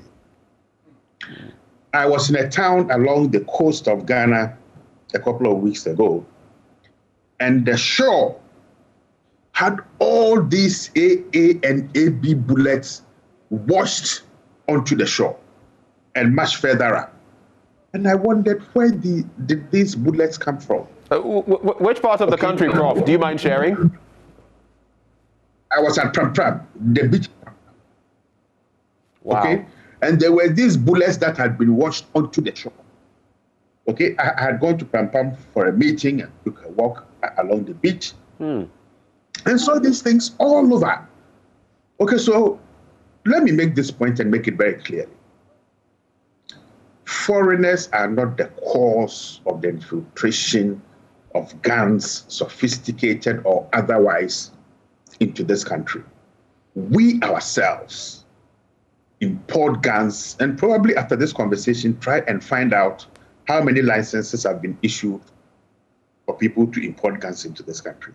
We ourselves are major net exporters. No, importers first and foremost, and then the filtration of these guns outside Ghana at a point in time.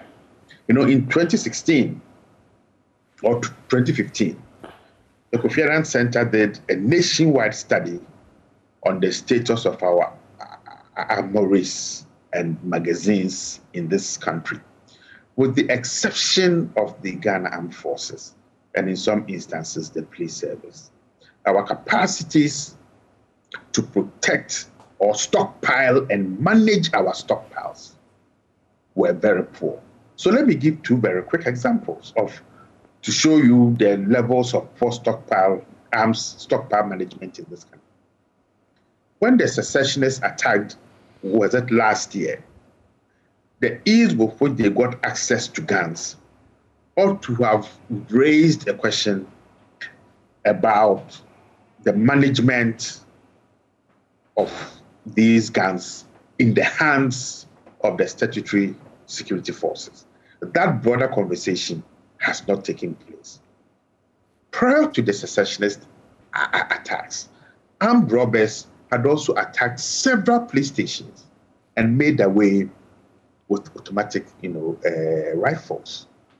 So if we see a proliferation of guns in Ghana, let's say in the next month or 2, we should not link it to what has happened in Nigeria. We have a long history of handling weapons very poorly in this country. Okay, so we need to look at our stockpile, management systems, and hopefully what has happened in Nigeria because of this jailbreak and the access of those who contributed to the break, these sophisticated weapons, must encourage us to ask some really very tough questions about ourselves. And how prepared are we to ensure that this does not happen here? Okay. Now, maybe one of those tough questions to ask at this point in time is how you feel about the state of preparedness of our security agencies. You started talking about them, but I'm looking at a tall list of names here when it comes to the 9 people. We have all their names, but apparently we can't even confirm whether or not they are part of, the jailbreakers. I bring this up because since April the 5th, when this happened, there have been collaborations, so to speak. How come we don't even know? We should have a list by now, don't you think, where we can confirm this person's name is on the list, and so we should have been able to confirm by now. What is your take on that, and how do you feel generally about the state of preparedness of our security services against the terrorist threat, against, the likes of entities from this jailbreak entering our country? Well, let me probably flip the question around a little bit about the levels of preparedness. I think the levels of preparedness I would characterize it as, from satisfactory to good. Because our ability to prevent these attacks, all the countries surrounding us have had some really very tough problems. We are seeing a downward movement towards the littoral states. So Benin has experienced it, Cote d'Ivoire has, Northern Togo has, Burkina Faso is almost gone, Mali is gone, Niger is struggling, northeastern Nigeria is, Boko Haram and the SWAP are getting bolder and bolder by the day. About a third of Cameroon is gone, the southern part of Chad. So we are seeing an aggressiveness, what I term as a third wave of these terrorist strikes. But part of Ghana's robustness in terms of its security system and its responses, irrespective of some of the criticisms that people have, is the spread and the foresightedness of the planning. Okay, so we create 4 or 5 new regions, and already there are advanced plans to ensure that camps are established. The police service has already ensured that there are new command structures in place. The intelligence services have swarmed the whole of this country. Okay, so picking some of this evidence is useful. It's about the ability to triangulate, to analyze, and then the decision making, the speed with which the decisions are made to respond. Of course, there are issues with logistics and finances, issues of promotion and career paths. But all in all, we've managed with all these challenges to be able to protect this country. And I think any conversation around our levels of preparedness and levels of protection must be towards how do we improve our performance, okay? Because that is very key. I am not too concerned about these 9 people, okay? In West Africa, there's something called the West African Police Chiefs Conference or something of that sort, WAPCO. When institutions are built or created, and institutions do matter, institutions become effective and they deliver when they are underpinned by trust, a sense of shared values and shared norms. And those shared values and shared norms and trust will lead to a willingness to share information. Now, when a country has a mega jailbreak, there is a sense of shame, of failure, of having failed to protect and to deliver the security services. And therefore, I don't have any doubt at all that Ghana may have made an official request as to whether these 9 names were on the list of the prisoners who have been documented in that camp. So there's a sense of shame and reticence to accept that, look, we are really very sorry, but these guys come from the jailbreak, okay? But there are multiple ways in which institutions can share information in which the dignity and the integrity of the other partner whose pride is hurt can still share information. But it is, I agree with you, it is of critical importance that at least we know who these people are. But that may be difficult knowing that criminals have multiple identities. Okay? Now, this may be small fry, but it is important that we identify who they are. And let me give you two reasons why. In 2009 and 2010, 3 people were arrested in Ghana for trading in narcotics. After our US friends then ran them through their databases, they were found to be terrorists from Colombia and from the Islamic State. We subsequently renditioned them to Morocco, and that is the end of the story. What happened to them, I don't know. The second story about false identities.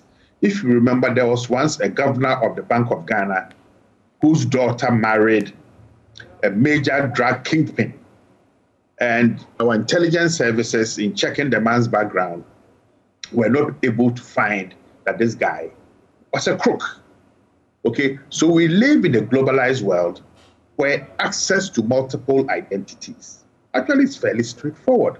So the identities that these guys might have gone to prison with might be different or might be multiple from who they truly are.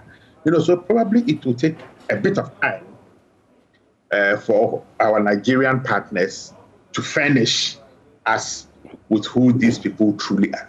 But I mean, knowing how much we invest in our prisons, I can assure you, is going to be one hell of a Herculean task, because I doubt if there are, fingerprints, iris databases, and all sorts of things that makes confirmation of one's identity fairly straightforward. So that might probably take some time. Okay. On the international level of collaborativeness, what would you be looking forward to between, the Ghanaian and the Nigerian security agencies in the next week, in the next few weeks? What would you be looking forward to? And particularly in respect of the identity of these 9 people. Now, you talk about the processes that ought to be followed and even some of the shame that might arise owing to the slippages in the system. But how soon, for example, from your level of expertise, how soon would you say that we should be getting some information about their identities? What would you say in that respect? Well, I am 100% sure that by now we have sent their pictures, their fingerprints to our Nigerian colleagues. I'm sure they will go through whatever database they have. And I don't have any doubt at all that 1 or 2 people might have been flown here, to come and interrogate them and to have a conversation, But as to whether the results from these partnerships will be shared with the larger public, it's another question altogether. Now, my concern with that relates to 2 things. Will the sharing of that information with the larger Ghanaian public foster a sense of security, or it will rather create a sense of insecurity? My suggestion and my reading is that what the Ghana partner needs is to be sure as to the identities and the backgrounds and the track record of these 9 people. And based on that, assuage the public of any fears. Now, more importantly is what we started this conversation with. How do we bring the larger Ghanaian public into the debate in terms of the commonsensical steps that we all can take, to identify, to report, and to support? Because look, if you've traveled from Hamlet to Enugu, and particularly with the dry season, it's easy to crisscross. We don't have enough motorbikes, we don't have enough equipment, so whilst we focus on these 9 people in identifying who they are, so we can be sure of how we should respond and deal with them, we shouldn't take our eye off the ball in terms of the hundreds of kilometers of almost unguarded border posts. Okay. And we can only do that by bringing the border communities into the conversation, letting them understand that it is not that 50 cedis, 100 cedis, 150 cedi profit by turning your back on something that you are not sure in your mind, okay, that will change your status. If you are not sure, please pick up that phone, send that text, take that picture, and forward it to whoever. And he realized my criticism of some of these institutions. By now, there ought to have been a number, a WhatsApp number, a signal number, where people can send simple bits of information. I've seen this year, this is what it was. Knowing that we are very poor in remembering what we have seen, we should be encouraging people, helping them in terms of how to send this information. Right. Every little thing helps. Okay, and I'm using this phrase, every little information helps. Just as when we are being, encouraged to contribute our funeral donations, we can flip it round. In trying to protect ourselves, every little information helps. You send it, the professionals will check it out. Please get that information out and get the public to help you. This is for Mother Ghana. We need to be safe.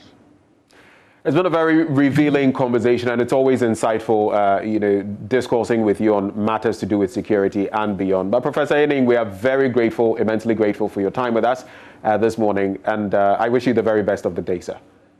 Thank you very much. And that was Professor Enning, who joined us for that conversation, of course, with the Kofi Annan International Peacekeeping Training Center. We take a bit of a break. When we come back, there's more right here on the AM show. Do stay.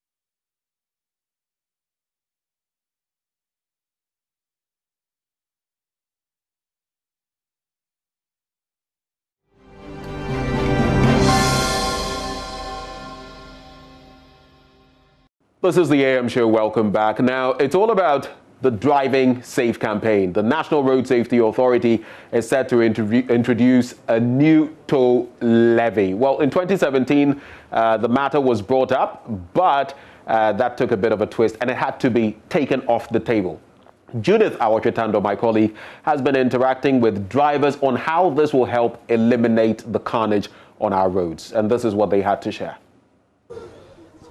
Thank you very much, Benjamin. So we are standing here at the Neoplant station where we are about to speak to some drivers about the reintroduction of the road toll levy.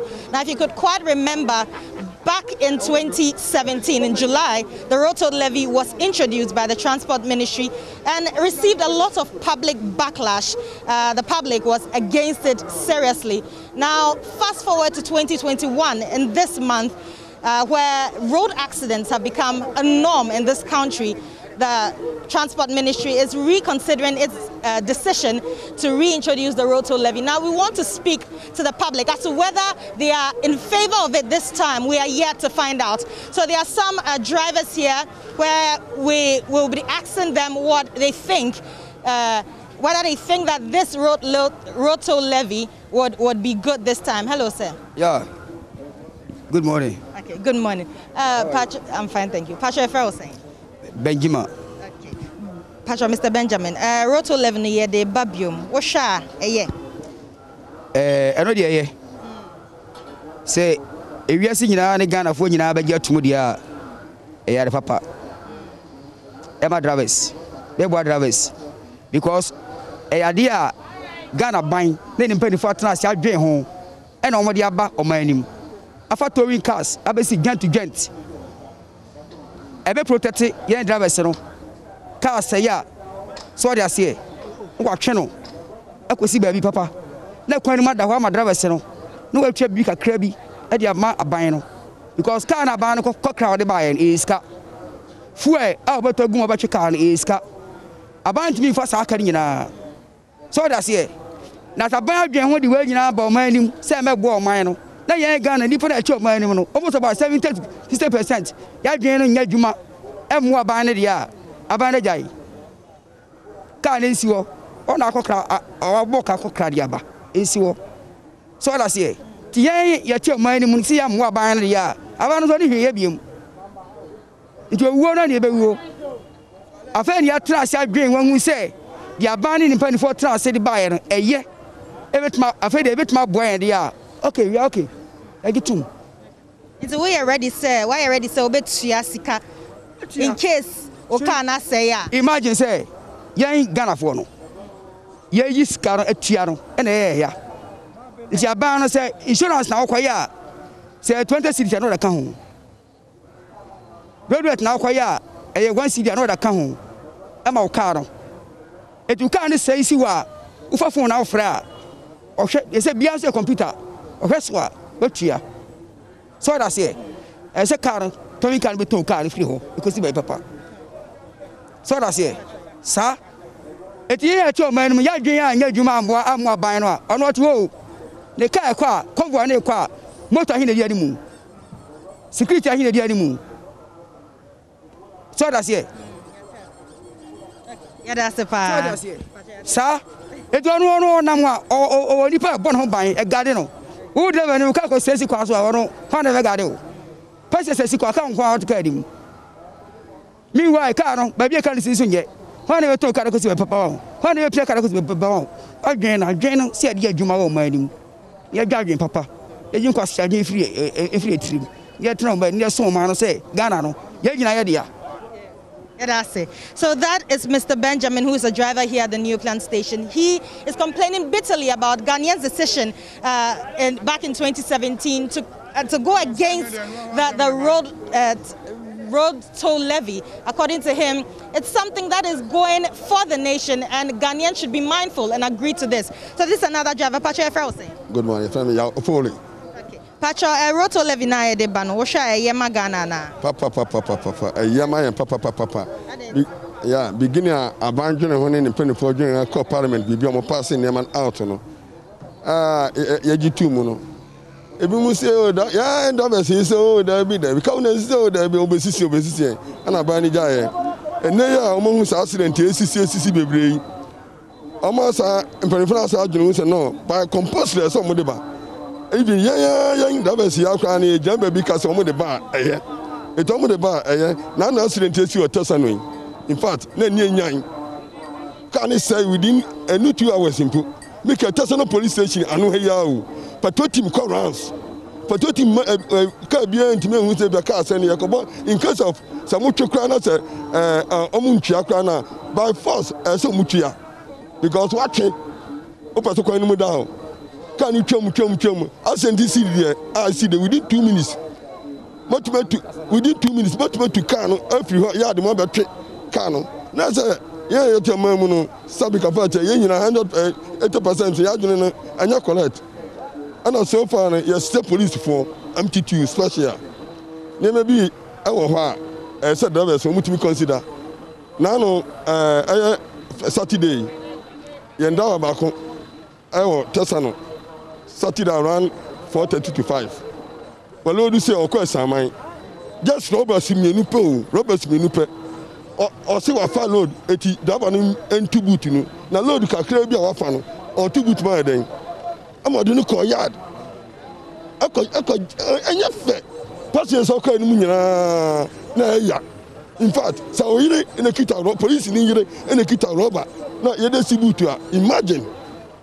The police department, MTT for no Mukasa, no more driver for never be hire somebody check.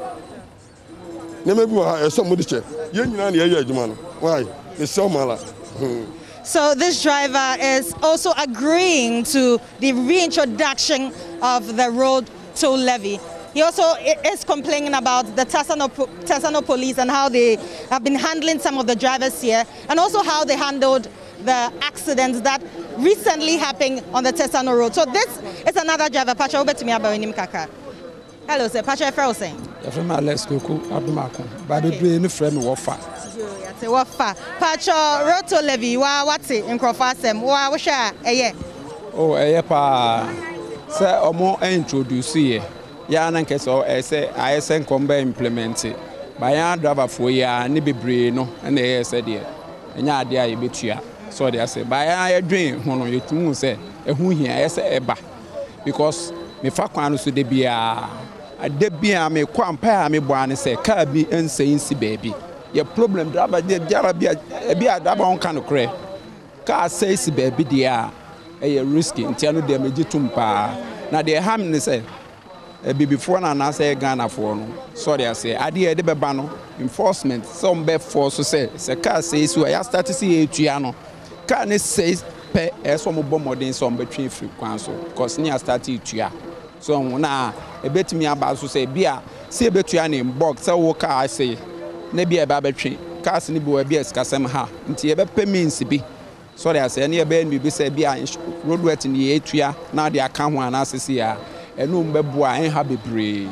So they say aha and my second point na eno ana menua no so e kan yem tesa no sabi approach for no mo ye bibia e ha yen. So they say car ye me fancy sprinter yi. So they say single tire almost me emfa na me enwu esoro. So they say into the goof esoro e offense yenim say court kra na na committee kra na judge na timi tie wasem no no ankasa mra no ho de bato timi use no discretion ehun say oh say circumstances nti e bia na na egusro no emonyedu e na nso so toto nti e bia wo be she boot na be ye ne say no amanfo ho be fo. So they say na boot no cross ye bie ne sense see ye bie and I passenger na say wa kra no ba be fro ka na okuta oni ma kakra. So they chance say be the same nti na ya na sprinter ye bie to no nti bibi o ba say wo hwe na hu say car no fa load a chain car na ho odin so dey na police no you right say say watch na bia baby a light keke na no ma consider say so ma begina wo ye pa na e de wawrem wo ye pa na e de wawrem ade a me kan dey pa busa wo mo fa kwan so before Easter no begina kwan so me colleague back ye che no e de ni wura ho de ba e de me nka ne mo amonim ti me de me point ani tu sa ne ma me yeah, that's it.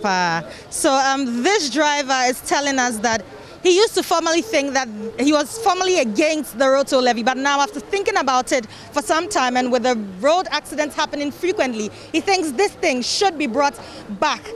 He also is pleading with government to ensure that when cars are spot on the road, they quickly tow them away. Now this is another driver.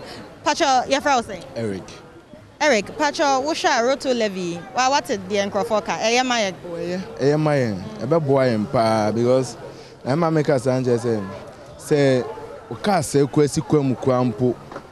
Na say untumi ye wonhwe utumi fem won be dem be too man. But say no kan say ya nka poku asama kwan. Once of for fanko obo no. Madam say ka say kakra siwa traffic e ban no. Etumi pa be di St. John's. Unya baby amfa nti se ba na nka ebo a ye na ye de adwumbom na ye a ebe bo a makwa no so sai den adawo ma wokwa a won se isi awokwa no akodu benye mrika mo ba wokwa a no akodu nti e ba eye mayen why eye mayen pa nti why already say eja se woka ne se wokwa no so obetua metua dodo madam metua dodo because kan si wokwa no obi de bebo no to a e bo no to no so ye ka nti se na wo frɛ na se wo be fa koma mo a and me fine sin ebe si won obi da ebo no tona ka na se no wasan bo ka double nti me de yemam Pacho won so wo dwen ho sen be mejitum be ensem bi ha me wo ho am besa me bisa ma sa me ha me ka kan se o mu se tun kai ni wo de so police for yi ha we patrol for mo na mo kwan so da bia aka ne se si wa at least police for betu me be gina ho adrete da for the police ni kito ba kokura be gina ba bia akotumi da din o mo tumi da ka na si wo sa ma samasi ase yenya bi obi ane de se yewu a omope but so bibi si opani bi so de a ne o mutumi ye ntentem ya ne firi akwa se ye ti o manu mu ye tiata se ye bibi a ye nya faso bi amfiri so this ane na ha pa ne to simienu ye ka na ye de adwuma no se ka o ma chichiri butisi a pasin ya baba tena ka nim na ne bag on fan ko tisiti so no what turn take no what turn tia kan away na wa chichiri boot se de aba na ntu boot num na anu nti ontom wa kyerɛ na na wa kɔgye ne sika ɛyɛ ndi pass abafo ka no kura na ma me yɛmfa oh ha dwene ndi mo ai why iti se wo kan no se wo kwan no so a obetumi etua oh ye betua na ye betua no ana me nua no kan no ye twa road what insurance income tax mo fa nhyehyɛ mu nti bibia so computer so nti daba ne no kan no ma be say we twa road what nwu ye ye wo se ye yi kan no free wo eboa pa eboa ye nyina eboa pa yeah. That's it. So this man and the other man are also saying the same thing. They think this should really be reintroduced. It's a very good thing for Ghanaians and to help protect us from road accidents. Pacho, Efraim Kwame Asare. Okay. Kwame Asare, Pacho, road low tevenedi ya de babak. Osha ya magana. Oh, ababuaye. Nemo buana ababuaye no nchechirimu wo ho. De ntia mbese me kire ne se ba na se mpanimfo no some the battery and road work so. Na se car se beba no. Go anoma no wo ho ba be frɛ. E bia 111 car bia se si ha. Nti mumra na mum betu. Ma me se beye. Pacha se beye o mo beba se o ye betwe afiri ho. So anu na higher drivers ne kakra. Dem mo no se eba na so mo sika bi yentua na yetua na cars ne ba na sika bia se baabi na ye frɛ o sei ka bia se si yanti no momra na betwe mfiri wo na se na me ne wo ka se ya o ma ba no ma betwe mfiri wo simple na mom no ye be yo mo de sika na betu ye road work so na ye tua na car na se si wo na Ghana mpanimfo no de o mo no se no mo suba no ma bra bot ye ne soronko so what you say because we police for ube frɛ fire service ube frɛ ade ne be share wi ansa na o ma ba ntini ye sere se o mo modern se ya ade o metuma ya man de o mo ye man ya eye na ye nso ye drivers ne nso no ye me ye ni nda ho because e ka adwuma ne ye o driver na wo feel se wa bra park mfunso bebre if drivers and two ye nso ye sere se Ghana anu mu sei no madam ye nyoma bebre road signs it just enye two street lights edu anajo a ye say we mi fitema na be mi so rentem ne yeko tum ba bia be fa bia no street light tika bia kura say si wonu ma we den na hunhu won say street light wo hon na ka na say si wa say bia ne triangle kura ka bia fa so abu na so be hu say ka bi si wanim nanso ni sanyoma we nyina na nkoso so mo drivers na two ye kwan nye oh se kwan kura muntumi ye na mototatitare mu kakra mayen na road marking ni good a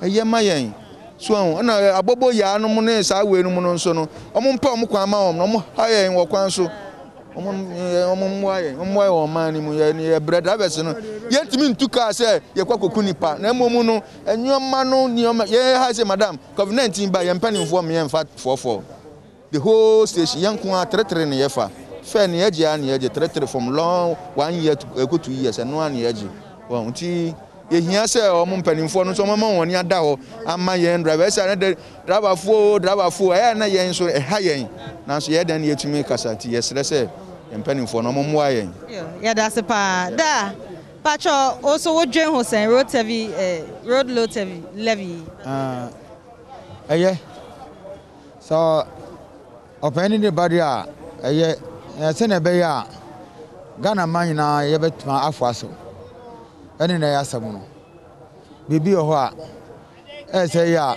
ye de ochina chi hwe accident bebre si no ebi fi air drivers ene bi so fi cars na Burkina cars na asese o kwa no so load no watai load kan no so wa ebi anu ase opopo no ase ebi anu ase be bia wase si no triangle ni wo wantwa nwura bi ansa den engu ho wani be ba onu so no na ben car no ka bi so na mo onifa na benkum na jete odi ama no ebi na nanu asi otesa no hai na no mo nkrofo no bi ba meka sasem no ana ye mpanimfo no enso no ye friend the ten kana mo de ba sa ye sesi we no ana ye me ya debi a ye me ya pa me start me drive a check me ya ma Ghana mpanimfo e dey tell me kasa Towing car no, omo de ba.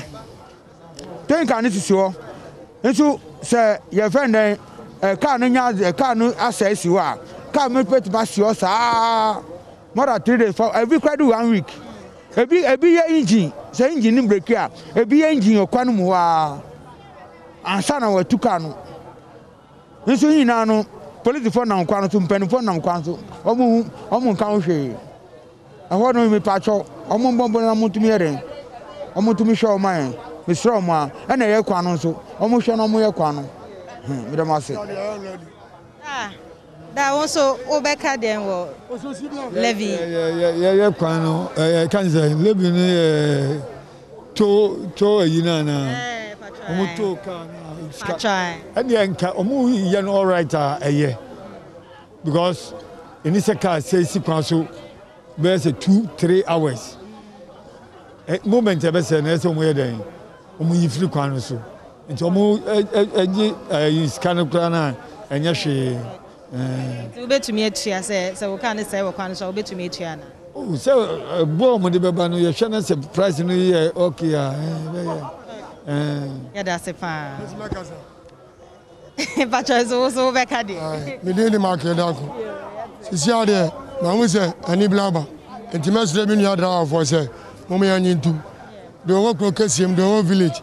Obi a me na ni anyintum. Say to wi fi ni entia.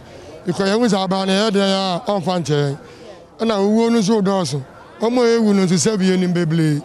Ti we force ni age atum. Na emom omo hwe na akwa no so omo nyeni nyina man. Obi ho lo du wi a if you are son about trap cross ya kakra no. Hours ya wadi no. Ti o fit traffic ni ma. Na the place e come like bia enye. Ti omo hwe na mo nya kwa no tentem. Na traffic no etuntwa. Na afi ade na ye beje atum no. Omo hwe na norms enye adwuma. Se start adwuma. Ti say fire service norms gu woni ade no. Omo mla stickers mo bo ka bia ho. Say car say si o no afle no man ntem. Obi ho no ma say bi we kurasi ni. Onim phone mu obekom. Obe say no mo na no hu a obefle. Bi ade asa ka bia say onno na nkwa so. No hu paper na won the car no no man no afle na aye ntentem. Ka bi won mo ye hoho onim ti anu so won hwe na ahoho cars na aye ba no. Obe hu asemaka. Na afi bo kana cars no. Ahoho na aye ba no. Omo hwe no mo nyomo nko. Omo nyina London kwa so. Enu omo ni nkita ho. Se de ba ya omo so ba. Obe hu se de Ghana mla no. Etie na nkofa asem bi emle. Na se accident bi si wo. Kuma se dade ye so. Na ka kese bi ase. Omo ye wi no mo sparking na ngusie. Aye kwan ni mu ma. Ki passenger car oba no. Wo hu no de ko wura ase. Ba no ni ma ka masa na ade enso asa. Tima se mi no drivers. Ye nyina en fa wadwe nya ba ko. Owu na do so. Well, some drivers sharing their thoughts there on the toll levy, the road toll levy. But what do you think? The conversation continues. Engage with us on social media across our platforms and let's hear from you. This is all time will suffice to allow us to do, but right before we go, a happy birthday to Dr. J.L. Dankwa. Dr. J.L. Dankwa